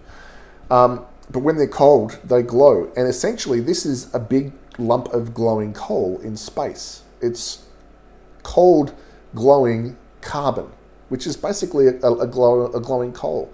So what I'm going to do now is I'm going to have this image, which is in luminosity, and I'm going to take another one in red, and let's see how it compares. So I'll manually, actually, no, I'll just do a sequence of it, because I've already got that set up. Well, not set up, but I'm doing a series of them in the same way. DY Crucius. Let me start a sequence as it's saved, and we will compare the red frame with the green frame. And you should see the star practically disappear in the green frame, because green is the opposite on the color wheel from red. So if something's very strong in the red, it's not going to have much in the green. Otherwise, it would be more yellow. Now I heard another message come through. I'll just check from Mark. Yep, that's it. Mark's confirmed for me. Fantastic. Thank you, my friend. So yeah, let's start that sequence. And while that is running, so it's resuming the auto guider now. Just make sure that that's looking good. Yep, I'll just clear that since it's a new sequence, so I can make sure that it's not polluted by the slew. Okay, it's going through its autofocus routine again. Okay, it looks like that one's going to work. I was thinking that those first three stars, they were a little bit higgledy-piggledy. It wasn't good enough, but it's satisfied with that. So, okay, we got focus. Oh, wow, I've been going for an hour and 40 minutes already. I hope you're all enjoying yourselves. 17 people still watching. That's fantastic. Thank you so much for coming. I'll have to do this again sometime. And in fact, I've been talking with a couple of people at Mount Bennett Observatory. That is the local community-run observatory in the area where I live. I'm on the committee there, and a few of the other people here who are watching are part of Mount Bennett Observatory. Hi, Saskia. And we've been talking, or a couple of us have been talking about the idea of doing a live stream of imaging at MBO, particularly involved with the Scouts group. One of my old high school teachers, who I'm still good friends with, he is a Scout organizer. I'm not sure if he's a Scout leader or not, but I know he's involved with the Scouts. And he came up with the fantastic idea of doing some online education by doing a live stream of an imaging session. And that was one of the things that motivated me to do this tonight, because I wanted to sort of try it out and see how it all work. The difference being, though, for this one, is I'm hoping to be able to actually set up a camera on me and my telescope while we're doing this, so you'll be able to see the telescope moving around, and I'll be taking questions and stuff. Have a moderator there who'll read out the questions for me, and I'll answer them as we go. If it's working, if it's going to work as well as this has worked out, that's really great. And hopefully maybe more people will come along and enjoy that in the future. I didn't know if doing this would be of enough interest for people, because this could get a bit boring when you're waiting for exposure sequences. But because I'm doing a whole bunch of different targets tonight and answering questions as I go, I've got stuff to talk about, so hopefully it's entertaining. All right, so we've got the first sub of that sequence in. That's just the luminosity. And boy, is Beta Crucius luminous. When you go out and look at the stars at night, if you know how to find the Southern Cross, if you live in the Southern Hemisphere, hopefully you know how to do that. This is the second brightest star. So if you're going around the cross, it's sort of, alpha, beta, gamma, delta, epsilon. Well, this is the second one up, beta, and you can see how bright it looks in a 60-second exposure on my telescope. So compare all those other stars behind. They're the ones that you'd never see with your naked eye. You'd need a telescope to see those. All right, so this is the red. This star here should look as bright in the red, but then when the green comes in next, it will look significantly dimmer. So yeah, that just came through there and it looks about the same. But we'll see how it looks with the green. John Ropo just joined us. Thank you. I'm glad you could come. You've been out in your new roll-off roof observatory trying out. That's fantastic.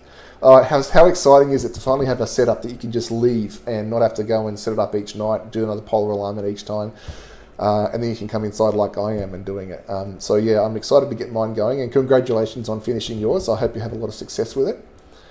I'd love it if maybe you had some photos of it. You could post it in the comments. I'd love to see, and others I'm sure will be interested in seeing as well.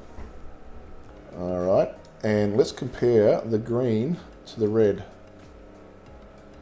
Well, what do you know? It doesn't look any different.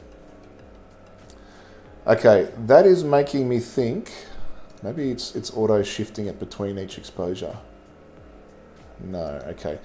It's making me think that maybe my filter wheel is not working as it's supposed to. It might be stuck on the luminance filter, and each of the frames that I'm getting here is the same. I'll test that after this sequence is done. This is on the last frame. Yeah, it doesn't seem right. It should be dimmer in the green than in the red. Scott, nice explanation. Thank you very much. I hope that was helpful. And hello to North Queensland. It's probably a lot warmer up there than it is here now. Ron, yes, it would be a great improvement. That's very exciting. And Martin, great for you. Yeah, the roll-off roof, I'm assuming. As he said, it's under construction. The ED80 is on the way, and you're refreshing yourself on software required for workflow. So yeah, excellent. Well, yeah, lots to learn, I'm sure. Lots of troubleshooting and things to get to work together. But once you do, it'll be really fantastic. All right, let's zoom out on this one. Now I'm going to go and just tell it to go to. Yeah, it says current filter loom. It's been doing that the whole night. So I'll set it to loom, just to be sure. I'll take a 10-second photo, and then I'll set it to one of my narrowband filters, the hydrogen alpha, and that should make a huge difference. It'll really make it a lot dimmer with the same exposure duration, because it cuts out, 95% of the light. It just lets through stuff that's emitting in the same frequency as hydrogen alpha. Turn off those. Now let's tell it to go to HA. And it's not doing it. I think that's the problem. I think I'm stuck on loom. Well, that's a bummer.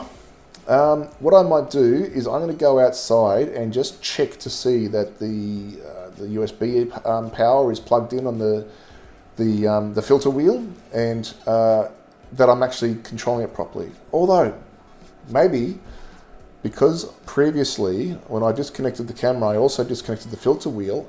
I need to disconnect that and then reconnect it again. That'll save me from going outside. I can test that.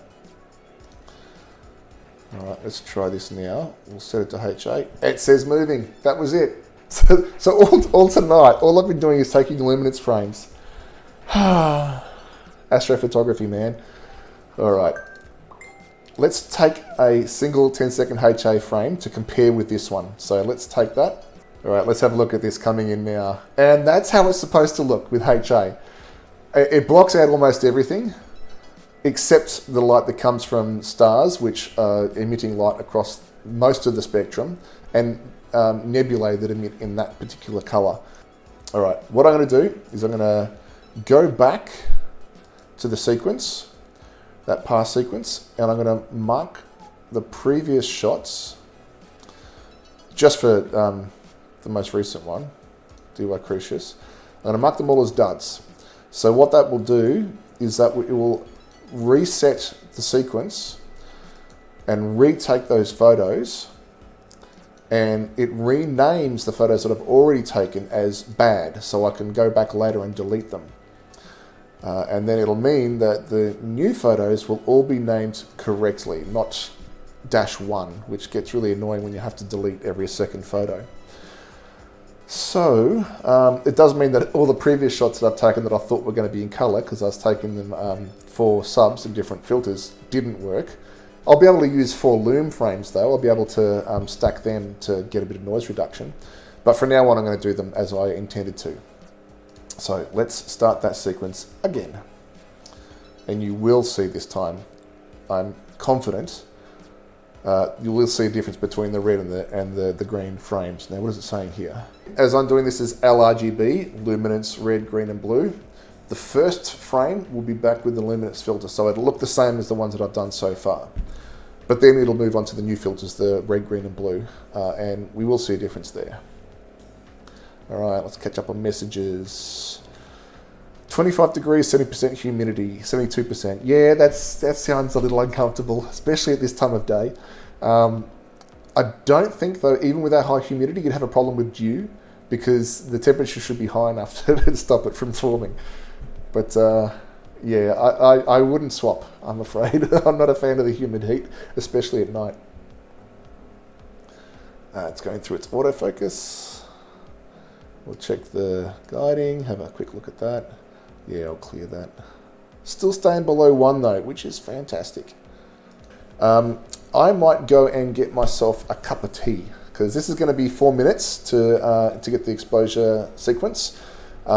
And I'm getting a little bit hoarse from all the talking, and a cup of tea will go down nicely. So enjoy the music. I'll close this and you'll be able to watch the images come in on the screen here as they are taken. So we'll be back in a couple of minutes.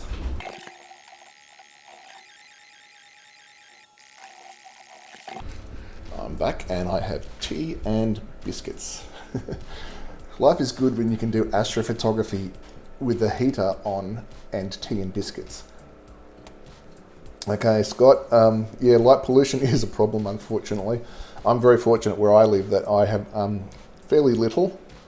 I'm not sure if you know the Bortle scale, but on the Bortle scale, I'm about 4 here. So that's sort of halfway between really good dark country skies and the city. So as you can see, I'm getting decent enough results with these photos. We are now on the blue, so we should be able to see the difference between the green and the red here. But we'll wait until the blue comes through, because if we're looking at the other ones, when the blue comes through, it just defaults to the most recent photo. So I don't want to screw us up while we're looking. So let's zoom in.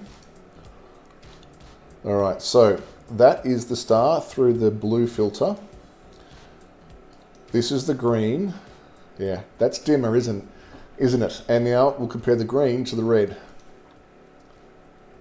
Oh, come on, don't do this to me. It's not that different. Let's try locking the range and see if that makes a difference. Yes, okay. So what it was doing before, it was auto stretching the data. Stretching being, when it's taken the image, most of it is very, very faint, so it's too hard to see in the photo. So it brightens them up. So it sort of like auto exposes the whole image. When it was auto exposing it, it was trying to make the whole image about the same brightness. But by locking that, I can turn that off so it stays constant between each frame, so you can see the real difference between the exposures and the frames. So this is the red. Compare that with, sorry, no, that was the green. There's the blue. Blue is clearly brighter, but compare the green with the red. So the red is significantly brighter, as you'd expect with a carbon star. Now, it takes a little bit of time and processing to take these sub-exposures and combine them into a full color image. I won't do that now because I've got a few more targets I want to go on to. If the stream is still going well and people are still hanging around and having fun, I might try processing 1 or 2 of them, or maybe I'll do some processing in a different stream later on. But we're done with DY Crucius for now. There are other items on the list that I want to get to, but I'd like to show folks what some nebulae look like. Nebulae being space clouds, so faint diffuse clouds of gas and dust, literally clouds of gas and dust in space that nearby stars are reflecting off or are energizing so much they glow like a fluorescent light tube. Scott suggests Stellarium. Stellarium is fantastic. Yes, I'm a big fan. I use an app called it's called Sky Safari. How could I forget? Sky Safari is kind of like Stellarium, but it's a bit more. It's aimed more at serious amateurs and astrophotographers. It's got a whole lot of extra features in there that are very helpful. But Stellarium is terrific, especially on desktop. It's free. We use it all the time at Mount Bennett Observatory for demonstration purposes. So absolutely recommend it. Stellarium.org if you're interested in downloading that. So, what nebulae are around? I reckon we'll give the Tarantula a try. It may be behind the trees, but that's a risk I'm willing to take. We can always find something else if this one doesn't work out.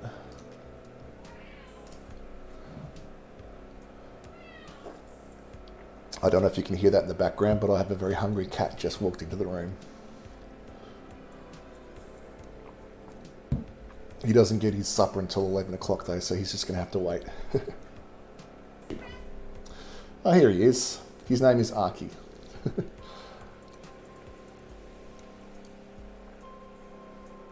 Okay, looks like it's behind the trees.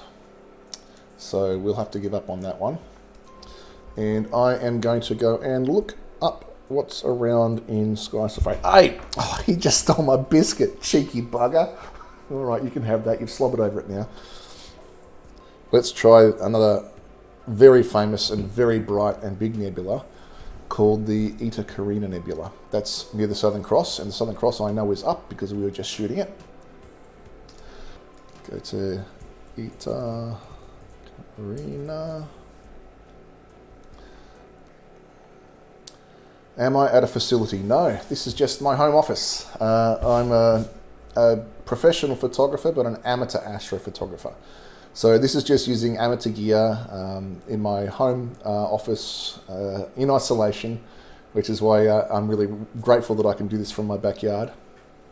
So yeah, thank you for the compliment though. Michael, 33 degree altitude. Which are we talking about there? Is that for the Tarantula Nebula? Martin, any other software behind the scenes? EQ Mod? Yes, I am using EQ Mod. The great thing about Sequence Generator Pro is that it integrates with other software. So I'm running EQ Mod for accessing the mount. I'm running Plate Solve 2.29 for the plate solving. That's a separate program. I'm running PT GUI for the guiding. I think that's all. I have used other pieces of software for different functions, but that's all that I'm running at the moment. So let's have a look at this in the background with just the preview image. Oh, that's actually a lot fainter than it should be. So either it's coming through trees or it's starting to get cloudy. What I'm going to just do, I'm going to take a quick look at the Mount Bennett Observatory all-sky camera. We have a 360 degree camera up at the observatory, and that is pointing straight up at the sky. And it's close enough to me that the sky is pretty much shared. We see the same thing. And it's all good. It's clear. So it must be behind trees. So that's a 2-second one. Let me try a 30-second just to see if we get enough to make it worthwhile having a look at least. You're talking about NGC 3628 too low? Not a problem. It's tricky to know what's above the horizon, especially with my local horizon being sort of very up and down with trees and roofs and stuff in the way. There's an app that I trialed a few months ago and I'd like to purchase. Bit tricky at the moment though. As a photographer, my work is dried up, so I can't be spending much. But it's called Astro Planner, and you can put into it your local horizon, and it will tell you when the objects you're interested in will rise above your local horizon, which is really handy. I'll get around to doing that probably when I finish the observatory. Scott says you're streaming in HD. That's great. And you've got fibre to the home. You lucky bastard. Okay, that is not guiding or not tracking. What the hell happened there? Okay, let's stop that. Restart it. The guide camera is seeing Eta Carina no problem, so maybe there isn't trees there. Maybe there was something else going on. So Scott, yes, this is photographing through an 8-inch telescope, which is connected to an astrophotography camera. It uses the same sensor as a digital SLR, but it's full spectrum, so it doesn't have the infrared cutoff filter on it. It's got a cooling unit built onto it. It's got a few other little things like that that make it more suited to astrophotography. I'll show you a picture of it in a second, but I'm not sure why this is coming out so dark. It must be through trees. Oh, you know what it is? It's probably right at the edge of my roof, and the view from the top of the telescope where the guide scope sits is clear of the roof, but the view through the telescope is just low enough that it's right at the edge, and so it's only partially illuminating it. So I'm guessing that is what's going on. I'll find a new target in a second, but just while I do that, or before I do that, I'm going to show the telescope setup that I'm using. Just for those who've come along a little bit later. There you go, you can see that there. So this here is the telescope tube. That is an 8-inch f4 Newtonian reflector. That means there's a parabolic mirror at the back here. The light comes down, hits the mirror, and is focused up the tube. There's another mirror here. You can just see a couple of the screws holding it in there. And that is at 45 degrees, and that bounces the light out the side here. So that's the focuser, and there's the control box for the autofocus. This here is the focusing tube. That disc there is the electronic filter wheel where the filters are mounted, and this orange or red cylinder at the back there is the camera itself. And so the light gets focused through the optics, through the filter, and onto the camera. And that's connected via USB to a USB hub, which is mounted under my scope there. And that USB hub is then connected through the laptop. The laptop is connected to, it's like that old song, the laptop's connected to the network cable. The network cable goes into the power board. The power board does power, Ethernet over power, connects through to my office router. Actually connects through to the power board next to my router. That connects to another Ethernet over power device, which then goes into my router and that gets onto my computer. So it's a bit of a circuitous route for the data to get to, not to mention the hundreds of light years that it's spent traveling from its origin to its destination, but it means that I can do this inside in comfort. So let's take that back over.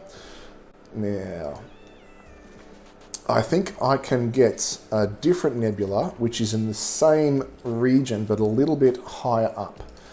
And this one has the comical name, the Running Chicken Nebula, but I do recall that name is not in the official catalogue, so I need to look up its catalogue number. It's an IC number, IC 2944.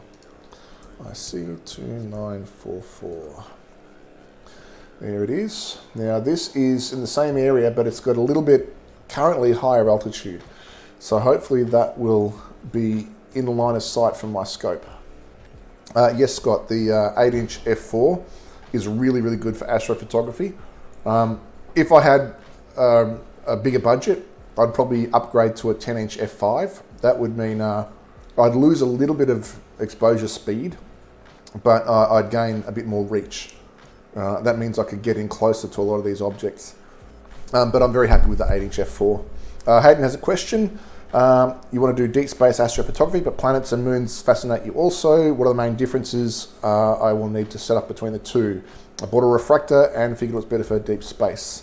So, deep space or DSOs, deep space objects, they're actually really different from photographing planets. The planets are incredibly small as a portion of the sky. Let's, for example, have a look at this photo. Don't tell me that's right at the edge too. All right, so I'll take a photo here.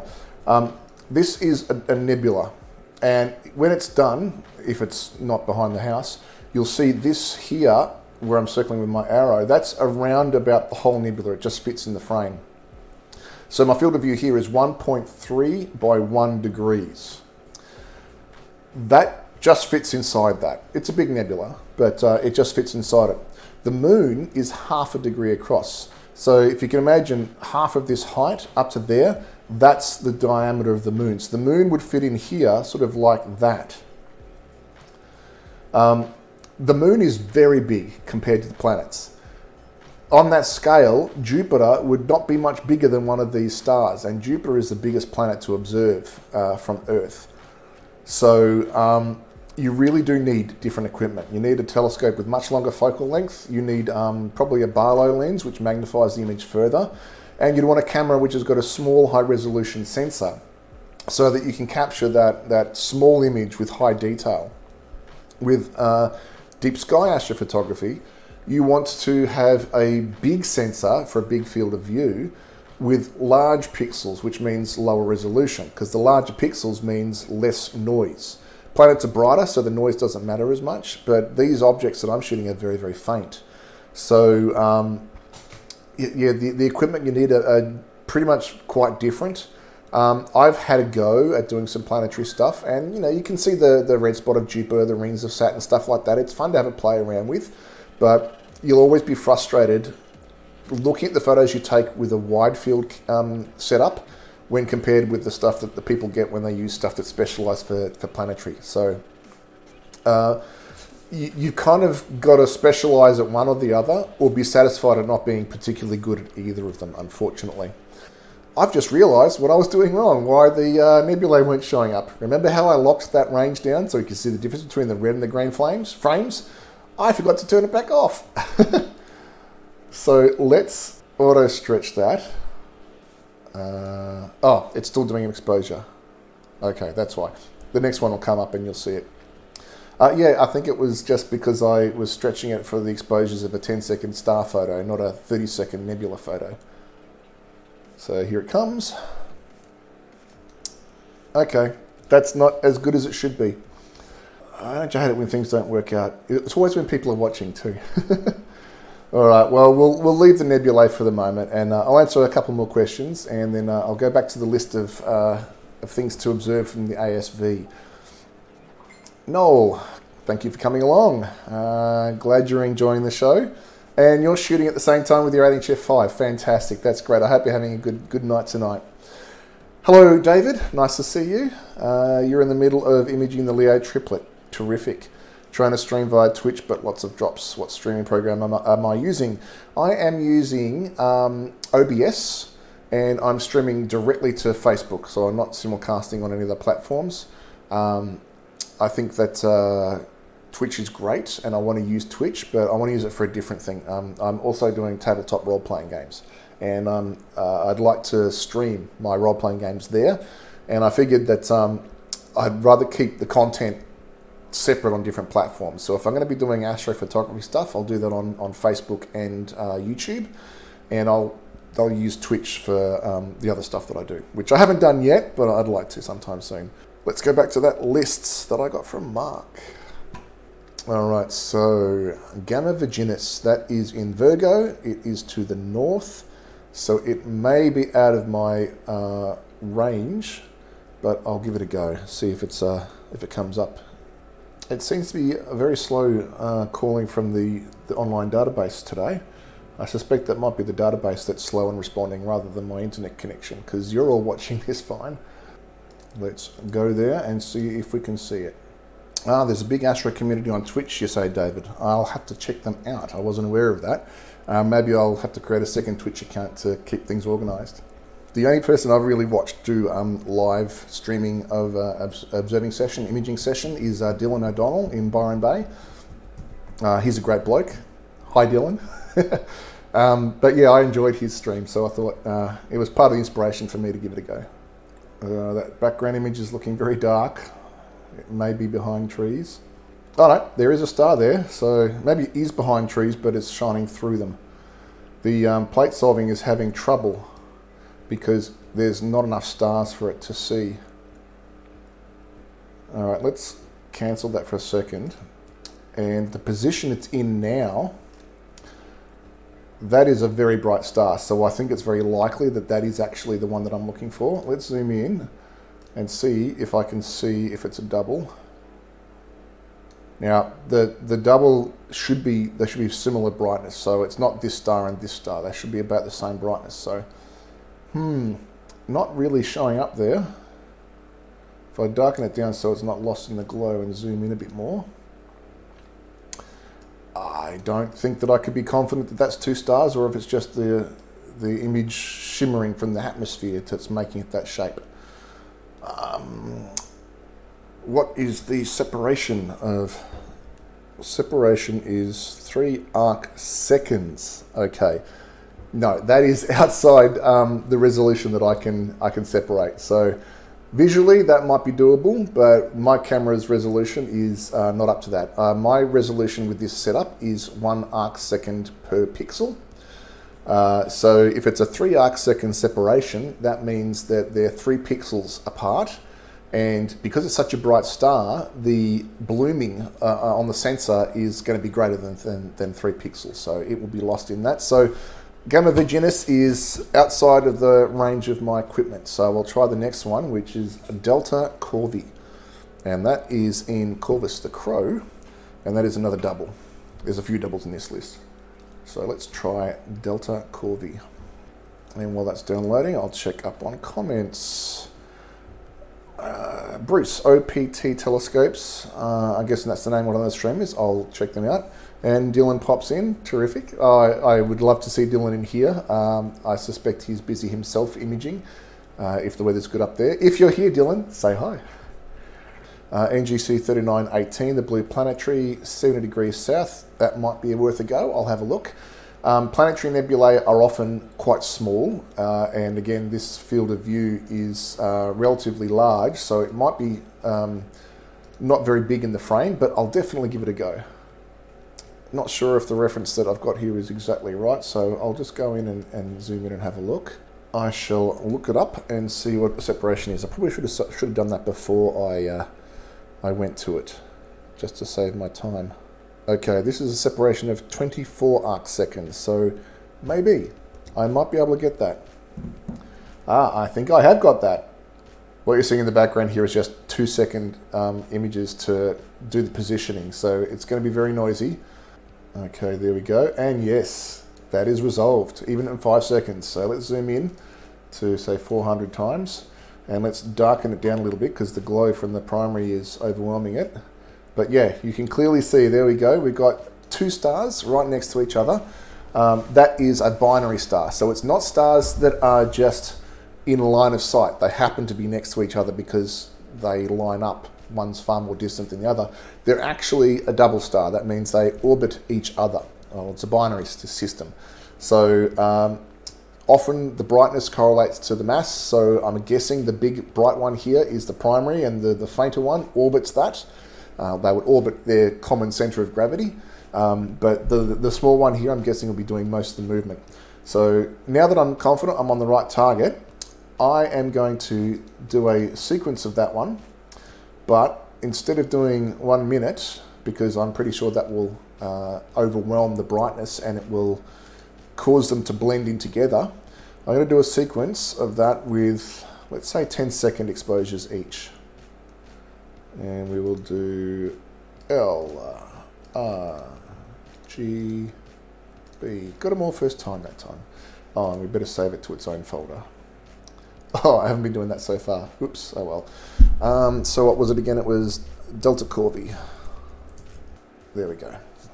We'll do the Blue Planetary next, yes. Where am I based, says David? I am in Cockatoo, which is a suburb in the far eastern suburbs of Melbourne, in the Dandenong Ranges, if you know that. Melbourne, Victoria, Australia.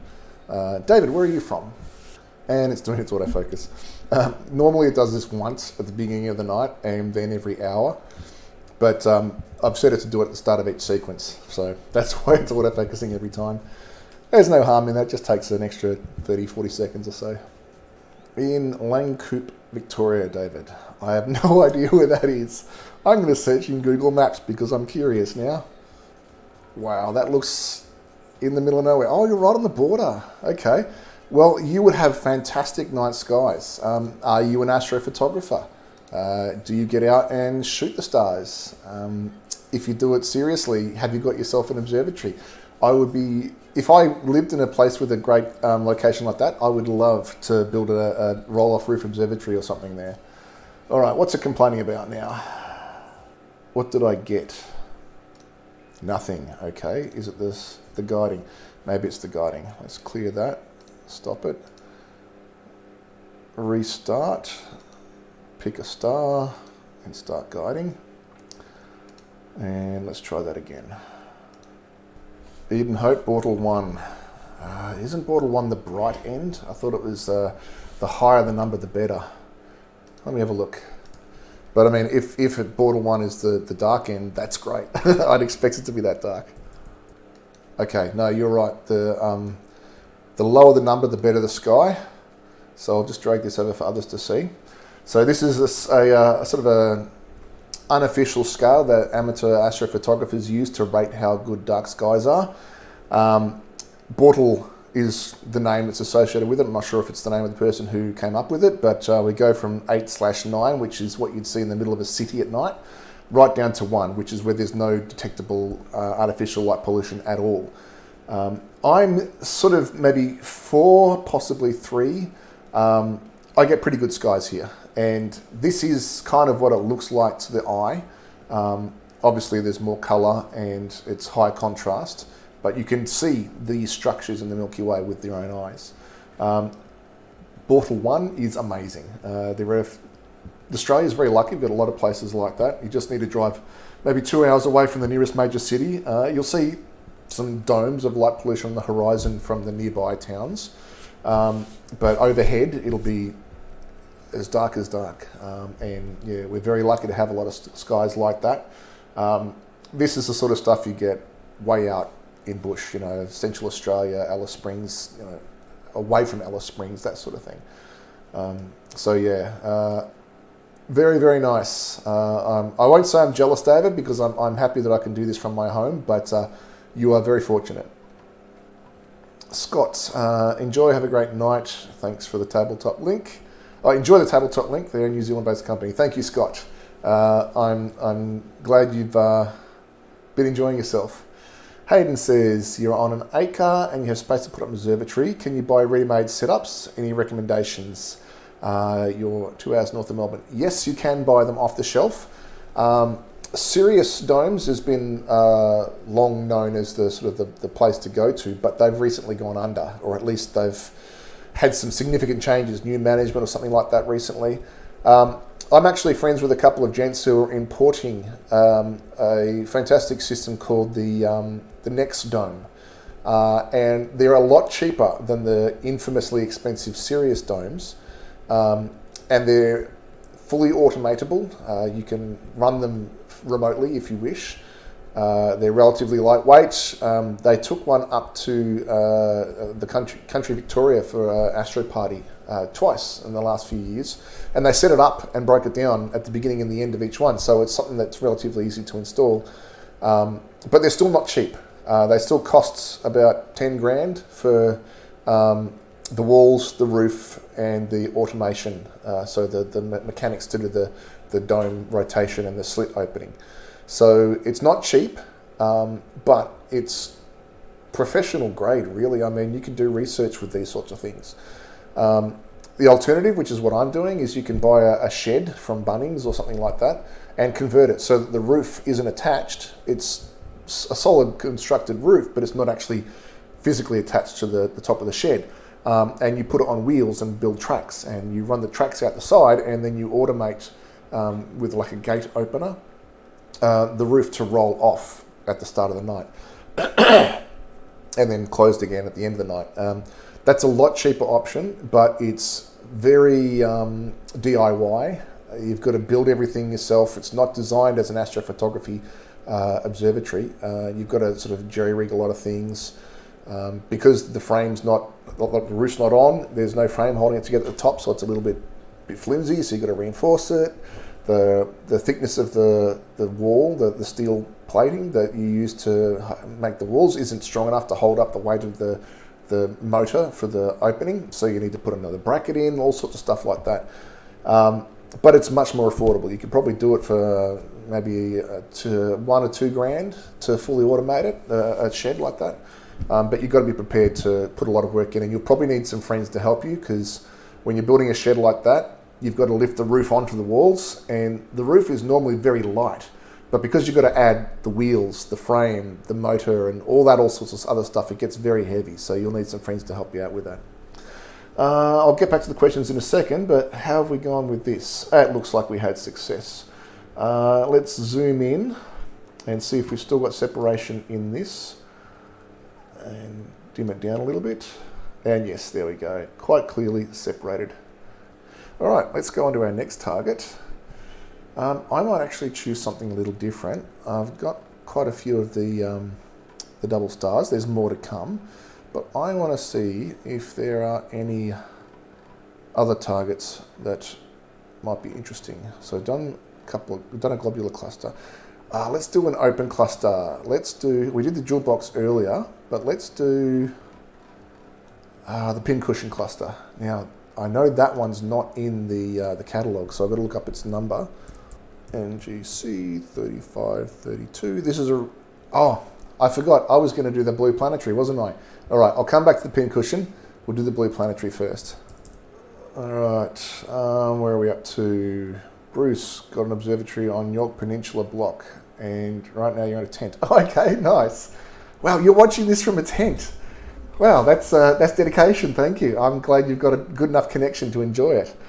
Michael is very envious of low bortle members. Yes, aren't we all? I think I'm on the border of low. I think I would be.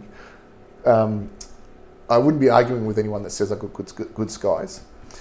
Dominic is looking at scopedome.com.au. I'm guessing that's an alternative importer. Oh, I didn't actually mention the people who import those the next time are Sidereal Trading. So that's Diego and Paul. They're lovely guys. They'll help you get it all sorted out.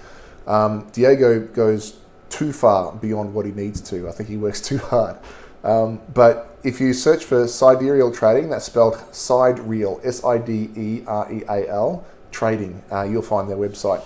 But Scope Dome is another one to look at. Thank you, Dominic. David, second-hand one at Ice and Space at the moment. So Ice and Space is an online forum for astrophotographers and astronomers, and they have a fantastic classifieds section. That's where I got my telescope and mount. So yeah, there's one at second-hand on Ice and Space, so worth a look there. Michael, concrete pier better than a tripod? Yes, if you have the option. It's more expensive and it's more permanent. I'm renting, so I need to be flexible. So if I can't put a cubic metre of cement in the ground, and because you wouldn't be able to rip that up easily. So I'll be putting mine on a tripod. Tripod will be fine. It might just need to have the polar alignment checked every few weeks, every couple of months. If you can afford it and if you have the option to, a concrete pier is superior.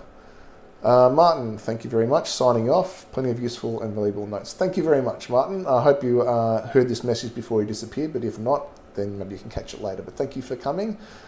And that's that. All right, so let's see. There's a planetary in there, I think. Let's see if we can see it in the preview. Oh, wow, I don't see it. Oh, it's only a third of an arc minute across. So it is very small. Super small. I don't know if I'd be able to resolve that. At least not good enough to make a good image. All right, I'll go back out to full view and I'll draw a square right around the middle. And hopefully it's in there. Hello, Logan. Thanks for coming. Nice to see you here, mate. Michael says it's very small, may not work. Yeah, I think you could be right, but we'll give it a go anyway. We're having a look at the Blue Planetary Nebula now, or trying to. It's taking a while to slew there, so it's probably in a different part of the sky. Where is it? Oh, it's still in the south. Oh, it's probably doing a meridian flip. It's have to go in, because when you go past the meridian, the line that goes north-south through the zenith, the telescope goes to a certain direction, and then it sort of has to swip around to come back the other side so that it doesn't hit the ground. I think perhaps it might have been on the other side of the meridian from where I was, which is why it's taking so long. At least I hope that's why it's taking so long and it's not something else. Okay, it seems to have reached its destination. And it's found it within 1,000 pixels. That's not bad after a meridian flip. And Logan's currently shooting the Prawn Nebula. Fantastic. I look forward to seeing that. I did that years ago before I had learnt a lot now, so I think I might give that another go sometime. All right, that's done. We'll restart this. And let's give it 30 seconds to start. And I suspect I am shooting through, yes, HA. That's why everything was coming up so dim. Let's go back to Loom for our framing. And we'll take a 30-second exposure to see what it looks like. Logan, I've been going all around the sky tonight, sort of doing a tour. Been using the inspiration of the ASV Deep Sky Section observing list that we talked about in the meeting on Saturday, plus the occasional suggestion from viewers. So we've been doing all sorts of things. I'm not using an off-axis guider. I am using a, what do you call it, piggyback, I guess. Oh, that's much brighter now, that's better. So yeah, it's just an ASI ZWA 120, I think, on a 50 millimeter diameter, 135 mil focal length guide scope. So yeah, not an on-axis, not an off-axis. All right, let's zoom into 100%, and wow, I don't see anything at all. Oh, Logan, you say you see it? Let's go back to the center, because that's where it should be. And you say it's overexposed. Is that it then? Yeah, that doesn't look stellar, does it? It doesn't have the spikes for being that size. Oh, bit of trailing there. I am at 400% though, so let's get back to 100. Oh, there we are. Yeah, that is not a star. That is definitely diffuse, and it does have an oval shape to it. So we found it, but generally I choose to find larger targets than that. This is probably suited for a telescope that's got a longer focal length, a smaller field of view. At 30 arc seconds across, when my field of view is 1 1/3 degrees across, it's going to be very, very small in the frame. So probably not a target I would usually spend much time on. All right, let's try, what was the other one I was going to do? Pincushion, that's right. Doesn't really stand out in the reference shot because this is a deep photo. It shows a lot of the background stars, and so the background stars sort of overwhelm the foreground ones. It shows up better in my gear. It's a very big cluster though, so it pretty much fills up my entire field of view, so it's a little bit hard to see where the edge of the cluster is. Clusters are best when you can sort of see them set against the background, but I'm going to go to this one anyway because it is such a beautiful cluster. For those latecomers wondering why I'm always looking over the side here, I've got the image of my laptop, which I'm connecting to remotely on my second monitor on my right here. And I've got the research I'm doing and following comments and such on my primary monitor, which is under the camera. Yes, David, Logan does do fantastic videos on YouTube. For anyone who's watching this and is interested in learning about Logan's adventures in astrophotography, do a search for him on YouTube. His name is Logan Nicholson. For those who are in the chat now, Logan maybe could post a link to it. For those watching later on YouTube, just do a search for that name and I think you'll find him. Oh wow, I got within 1 pixel. Fantastic. Now, let's see. There. Isn't that beautiful? We're at 200%. So let's go back out to full zoom. Now you can see there's a lovely smattering of stars, but you're only seeing that in a 2-second exposure. So let's do a 30-second. Oh, okay, I forgot to turn the guiding back on. All right, that's guiding again. Let's try that once more. There we go, there's Logan's URL. So for those watching later, youtube.com/Australian Astronomy, one word. Go and check it out. I'm sure you'll find something that you'll enjoy if you're liking this stream. Okay, there we go, that's better. Now, this framing is what I did in the framing tool. Oh, I didn't mean to turn that into a sequence. And I don't like it. we've got what looks to be a bright star just out of the frame here, and the pincushion cluster, which is around here, it's out of center. So what I'm going to do is use a little feature here. I can right click anywhere on this image and say center here, and that will calculate the coordinates of the location that I clicked, and then it'll use plate solving to center it. Now, something else I've noticed is the stars seem to be a bit glowy. They've got a bit of a bloom around them, and I suspect that I might actually have some dew on the camera or on the mirror.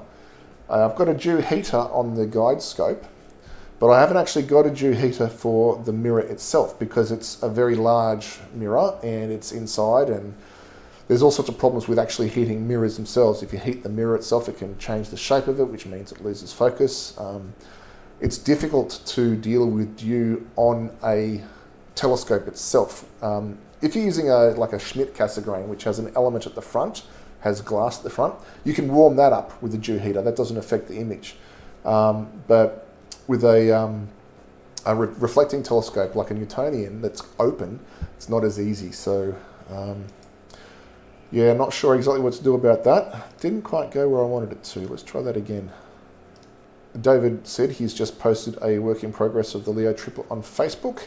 Getting a lot more data tonight, hopefully another 4 to 5 hours. That's excellent, David. People in chat, you can probably click on David's name to go through his profile and have a look. Otherwise, I'm not sure how you'd find that, but thank you for letting us know, David. Okay, now that's gone way off again. This center here is not working as well as I had hoped.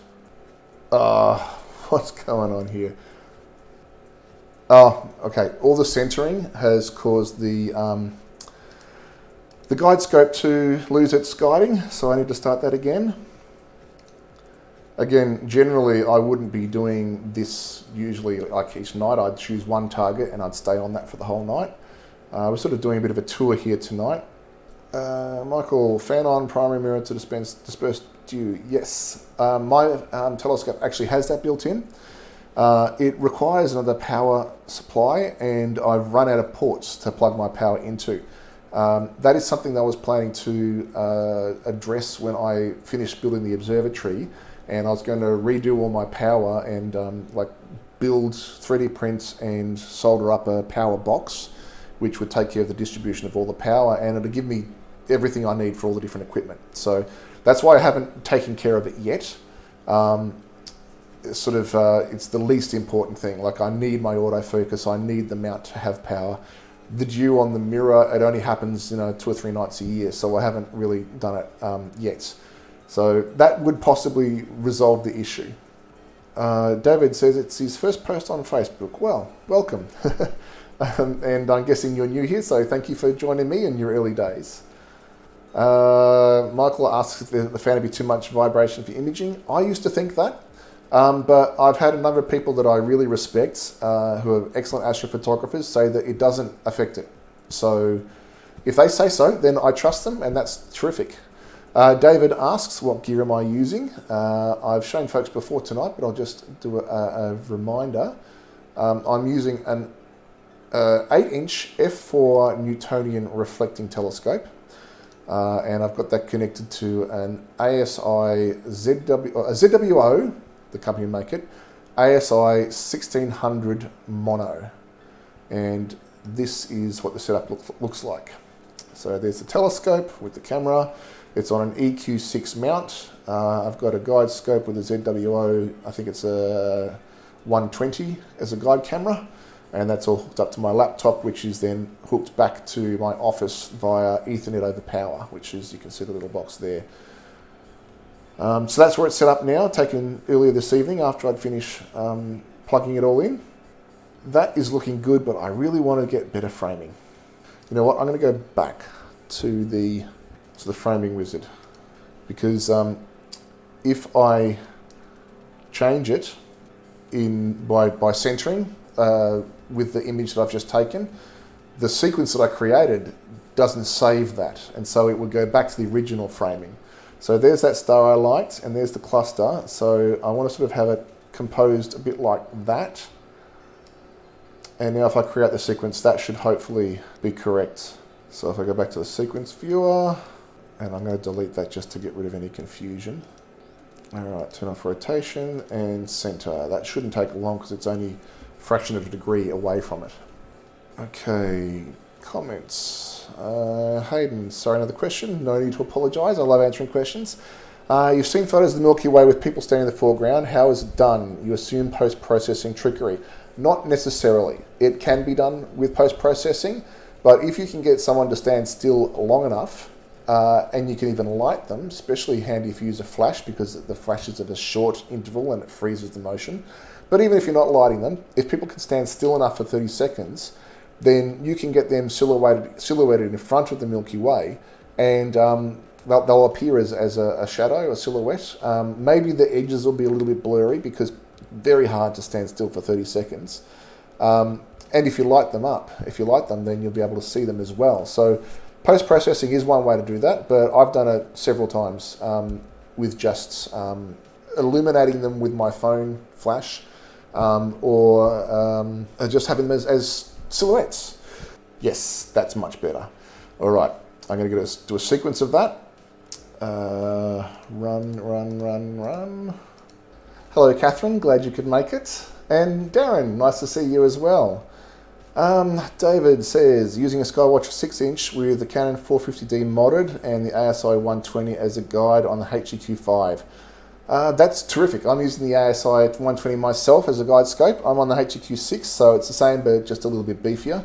For the Skywatch 6-inch, that's all you need. The HEQ5 is fine for that. In a way, I wish I had the HEQ5 because it'd be easier to just pick up and move the tripod around and put it back down again. But I'm happy to have the 8-inch f4. That lets me get some nice deep exposures of nebulae. You must get some pretty nice results though with that setup. The 450D modded would be a good camera, especially if you're doing stacking. You can get some great results with older cameras just by stacking the photos. You get so much more out of them. Okay, so we've got the first sub coming in of the pincushion cluster in luminance. Now let's zoom back out to see the full size of that, and that looks nice. I like that. We are seeing a bit of glow around the stars, so I definitely think there's some dew on the mirror, but it doesn't really take away from it, and it's kind of an artistic effect. I kind of like it, so I'm going to keep shooting. I'm not going to call it a night just yet. Most of the things I'm planning to shoot for the rest of the session are going to be star clusters and stuff like that, so having a bit of glow around them won't be a negative. It may even add to it, so onward, keep going. Alright, so any other questions? Stacking images of the same target over several weeks, why and how? I haven't done it. I've done it over several nights, but frankly the sky doesn't change that much, so stacking it over several weeks is functionally equivalent to stacking it over several days. The reason why is because you want to get more data than you can get in one night, and if it's over several weeks, it might be because it gets cloudy. For example, you might only have 3 good nights in a month, and you just can't get the data you want on an image in one night, so you need to do it over several nights. If you're using software like I'm using, Sequence Generator Pro, then you can use your sequence to resume the image, the capturing of the image from any point, and it'll have all the same coordinates and such, so it'll be able to get you within a few pixels of that location every time you set up. Doesn't matter if you break it down, set up and move to the other side of the country, as long as that object is still in the sky, it'll be able to frame it the same. You might need to rotate the camera to get the exact same rotation, but it'll still fit in the same way. And so there's no real side back downfall, no, I'm losing my words. There's no real problem with doing that. You will be able to get the same results as you would if you're doing it over 1 or 2 nights. You just might have some issues where, say for example, if it's a couple of months later, the object's lower in the sky, you'll be shooting through more atmosphere. So you might get lower quality subs as a result. So it is a good idea to try and keep shooting the same object within a smaller window, a few weeks. But other than that, there's no real reason not to. if you need to get that data, keep collecting those photons. Robert, enjoyed your real live imaging session. It was very real. Things were going wrong. That's just the way it goes. I'm glad you enjoyed, and since people seem to have enjoyed it, I've had up to 20 viewers at once. I think I will do it again. So yeah, keep an eye on my page. David, you stacked over several years and it works. Yes, I've heard people doing that. Some people have targets that they love to return to season after season, and there's no reason why you can't stack the image that you get, the data that you get from different seasons into one. So yeah, you can have decades-long images. One fantastic image sequence that I saw was taken of the Crab Nebula, which is a supernova remnant. And it was taken with the same, not the same setup, I think, but the photographer processed it so that the frames for each of the photos over the course of the 10 years they looked the same, and they assembled it as a sequence. And you can actually see the rotation of the pulsar in the middle. And as the pulsar was spinning, you could see the waves of energy coming out from it. Now, it was only 10 frames, so they did a bit of interpolation, but that was over 10 years. And it was really incredible that you could see that motion over that time, and it just blew my mind. Okay, so we have got the sequence complete. Let's just have a quick pan through those so you can see the difference between them in the color. So that is the blue, the green, the red, and the luminance, of course, which is much brighter than everything else because that lets through all wavelengths of color, not just the different colors. So I think the dew is starting to get a bit thicker, but I'm going to push on. It's not often you get clear nights, especially this time of the year, so why the hell not? So I'll come back to the questions in a second. I'm just going to find another object to look at, and it can take a while to move from object to object. So while it's moving, I will find another thing. Okay, what else can we try? What's probably going to be above my horizon? The NGC 3766 is also on the list, known as the Pearl Cluster. I've never looked at that one before, so this is a new experience for me and probably for you as well. So NGC 3766, let's see it in the catalogue image. So for those who've joined late, this is how I find the objects and set them up for taking photos. First I type the number or the catalogue number or the common name into my framing wizard. It then recognises that name from the catalogues that it has stored, and it looks up the coordinates, the right ascension and declination. That's the position on the sky. It then downloads from the internet an archive plate, a reference plate, which is used by astronomers, professional astronomers, to frame their images. As you can see, it's got sort of overlapping edges of different images there. It's not an artistic thing, it's a scientific reference. There's some interesting stuff going on over here, which I might come back to after this one. But there we've got our cluster there. So what I do next is I draw a little box, and that pops up this red box here. And that is a representation of the field of view of my camera and telescope equipment. So this camera on this telescope has this field of view on the night sky. So I drag that until it's in the composition that I like, and that then, when I click this button to create a sequence, sets the coordinates at the center of that image as where I will move the telescope to take the photo. So from there it creates a sequence, and a sequence is a series of images, and that's what I'll be capturing from this. So I turn off the rotation because I don't have a rotator on my camera, and I center the object. So what it does now is it sends the command to the telescope to move from where I was pointing, my most recent target, and it'll then slew the telescope, and that's happening right now outside, which is where the telescope's set up. I'm connected to it via the Ethernet. It moves the telescope to where it thinks it should be, takes a photo, which you can see in the background there, looks for stars in that photo and compares the positions of those stars to its catalogue. It then calculates the coordinates of the center of the frame from that and says, oops, I'm off by 230 pixels. So it then corrects for that, and in this case, it moved it, took another photo, and when it looked up the coordinates, it was within 1 pixel of where I told it to be. On a 16 megapixel camera, 16 million pixels, it got within 1 pixel accuracy. That's pretty good accuracy. So now that's done. You can see here in the background, there's a little smattering of stars there.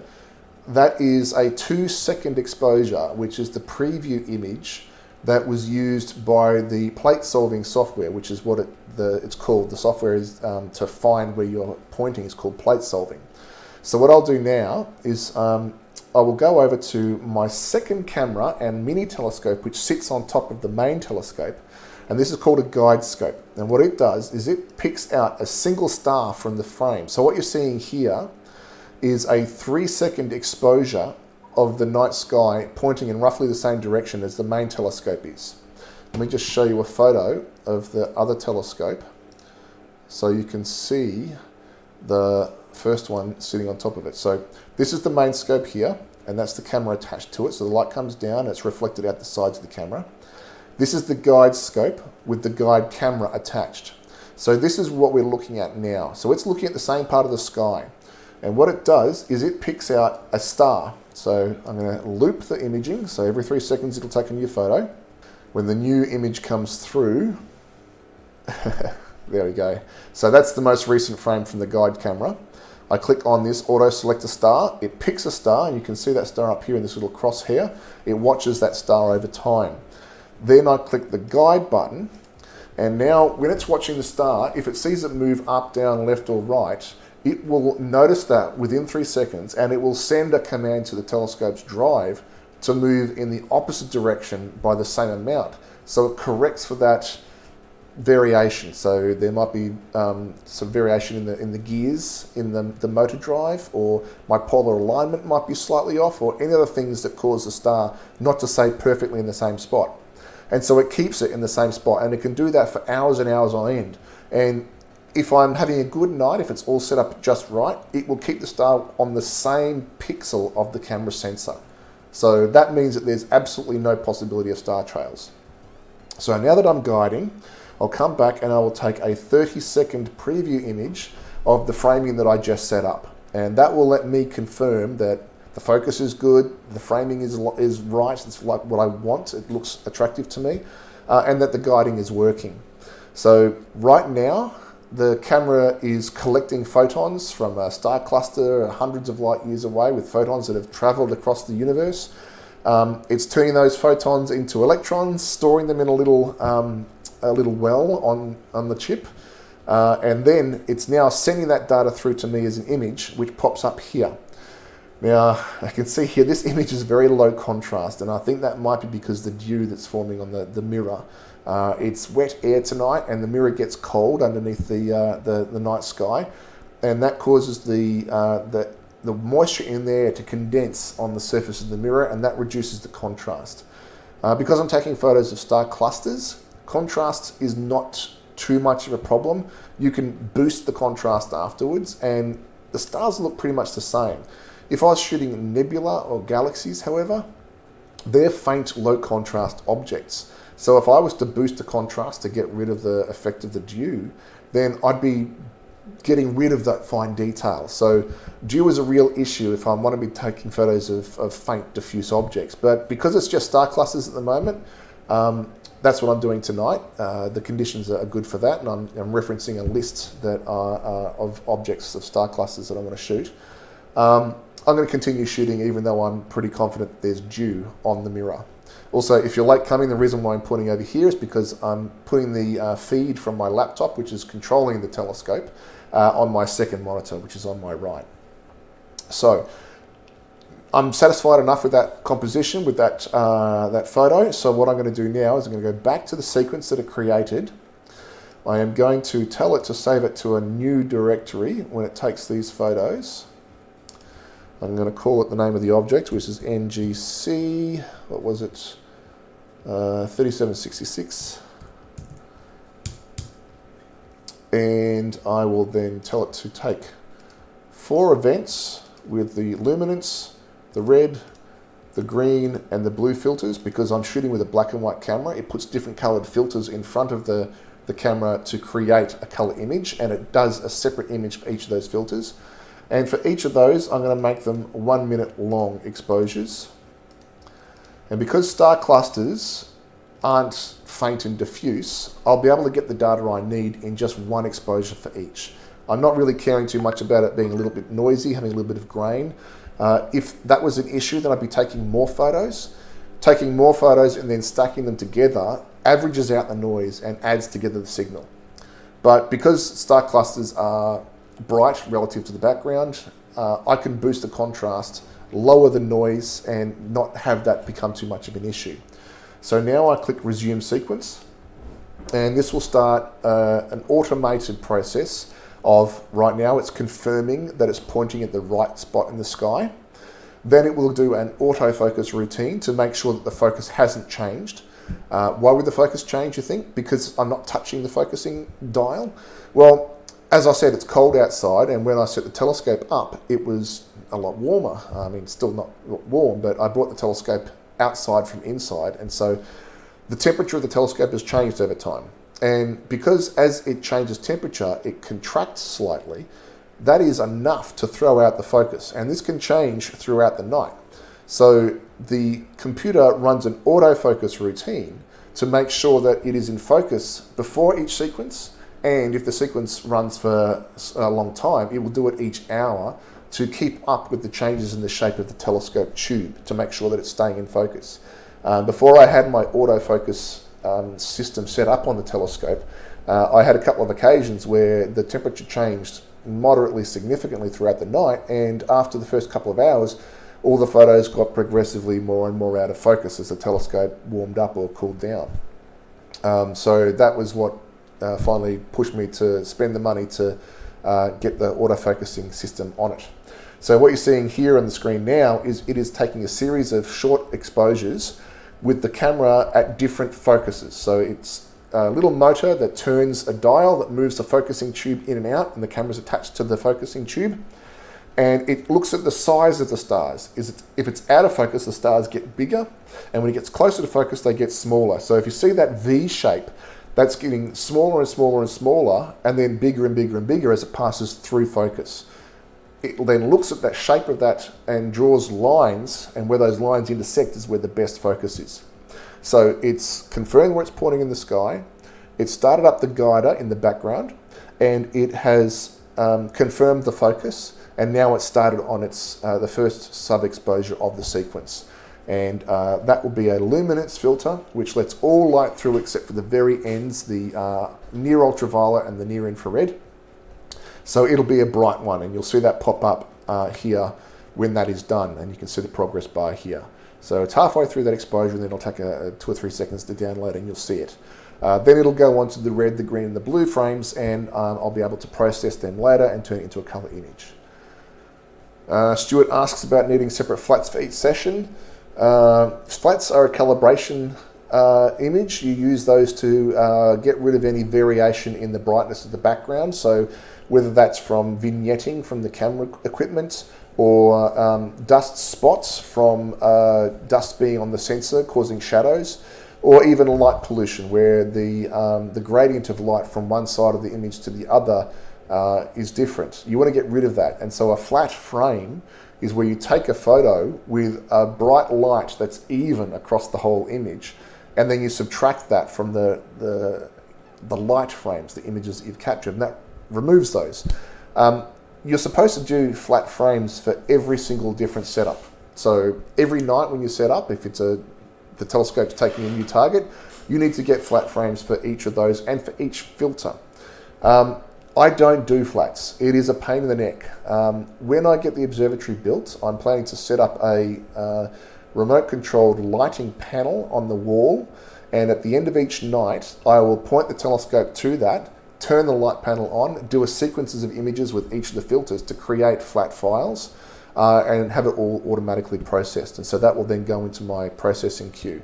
But as of now, I'm not doing that because it's a pain in the neck. At the end of the night, you want to be asleep. You don't want to be, having the alarm set to get up to just put on a panel of light on top of your telescope to take more images.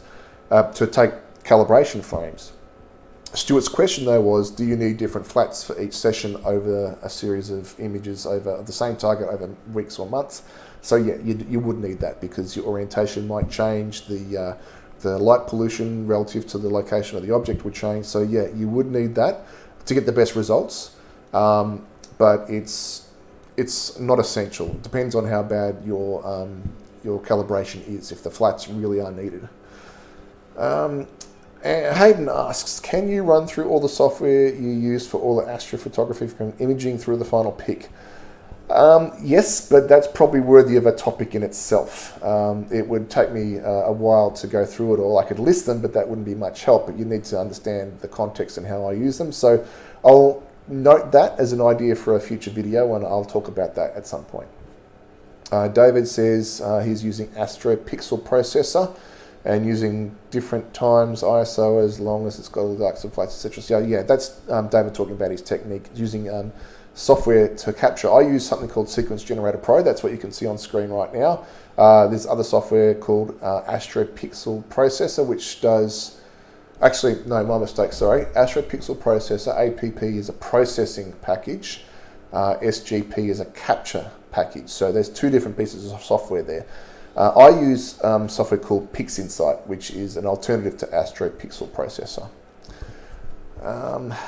Let's see. Stuart is requesting I shoot M83. I might give that a go next if it's clear, like above my local horizon, and if there's not too much dew on the mirror, which is looking worse and worse as these images come in. Bruce is suggesting a hairdryer. Yeah, not a bad idea, but that could change the shape of the mirror and it wouldn't last too long. It's also hard to reach it all the way down the tube. Stuart's, okay, David's just talking a little bit more about some of the features of Astro Pixel Processor. If you're watching this later on and you can't read the comments, go search Astro Pixel Processor on YouTube. You'll find lots of cool tutorial videos there. Logan asks, have you looked into Nina for capture? I switched a while back from SGP and don't regret it. I haven't heard of Nina before. Thank you for mentioning it, Logan. I will go back through all these comments after the stream and follow up on any suggestions from folks, and I'll check it out, see what it's like. There's a bit of momentum though. Sequence Generator Pro costs a lot of money. So if Nina costs money as well, then it's sort of hard to justify spending more to go over to something new, especially at this time when work is really hard to come by for me. So if it's free software, I'll give it a go. If it's a trial software, I'll give that a go. But at the moment, I'm reasonably happy with SGP. It seems to be working well for me. Okay, this might be the last sub in the sequence. Yes, it is. So that's done. And yeah, it's still pretty murky, but again, I think I can process that out. Let's try M83. Wow, 3 hours 20. I'm starting to get a sore throat, so I might stop after this target. Michael asks, is autocollimation a dream or affordable reality? I have never heard of autocollimation. I don't think it's possible. I think you need to have the human interface in there. And I can't really imagine what the hardware would be like. You'd have to put extremely small micromotors on the secondary to move that. So I don't know. I think it's probably a dream. Look into it. You might be able to find something, but I haven't heard of it before. Logan says Nina is free and open source. Fantastic. I will definitely check that out. Thank you for the suggestion. Michael, I'm thinking now that I'm reading that again, you might have mean auto-calibration rather than collimation. Collimation is the alignment of the optics in your telescope. Calibration is the correction of the frames that you've collected to eliminate anything that's not part of the object that you're photographing. So getting rid of noise, hot pixels, gradients, using flats. It can be automated. It's not an easy thing to do, I think. A lot of the software that we use assumes that people are doing it manually. You might be able to run some batches or some scripts to process the subs automatically. It's something I would like to be able to do. My dream would be able to have the telescope automatically controlled to pick the target, or go to the targets that I've picked each night automatically, take all the photos, take the calibration frames that need to be done separately each light. So flats need to be done each night, but bias doesn't. Then download all that data, run it through a script that automatically applies the calibration frames to it, and then creates a master light from that. And then I can take up the processing. That's my dream. It'll probably take a long time to get there, but it needs a lot of work to make that happen. But I think it's possible. Yeah. Logan says the developers are on a Discord group for Nina, so it's easy to get features requested. Well, that's terrific. It's always good to have active and engaged developers. All right, let's see if we can get anything of M83. David says he's using Backyard EOS. I've never used it, but it looks really convenient. It's software that's designed specifically for controlling digital SLRs, and I think it's probably a lot easier than using something like Signals Generator Pro to control digital SLRs. One of the great things about it is that it allows you to access the features of the camera, so you can control the camera settings like if you've got a lens attached to it, you can control the autofocus and the aperture and such, which I'm pretty sure SGP can't do.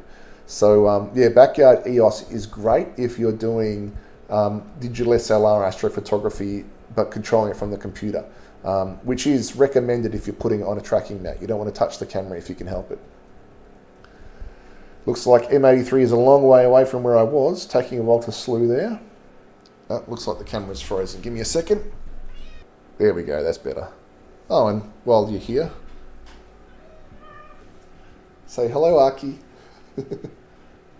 Hello. He's only here because he wants food.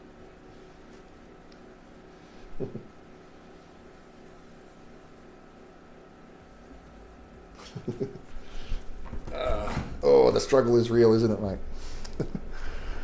All right, camera's working again. And it can't solve it. I think that it might be, yeah, I think that's it there, but it's looking the star's looking quite faint. I'll stop that, restart this. Yeah, that's unfortunately it's not good enough. Either it's cloud, dew, or trees. Not going to be able to get that one tonight. Sorry.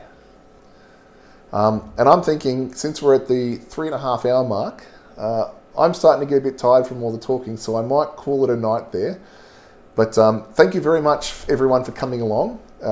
It's been really terrific to have people watching and asking questions and getting involved.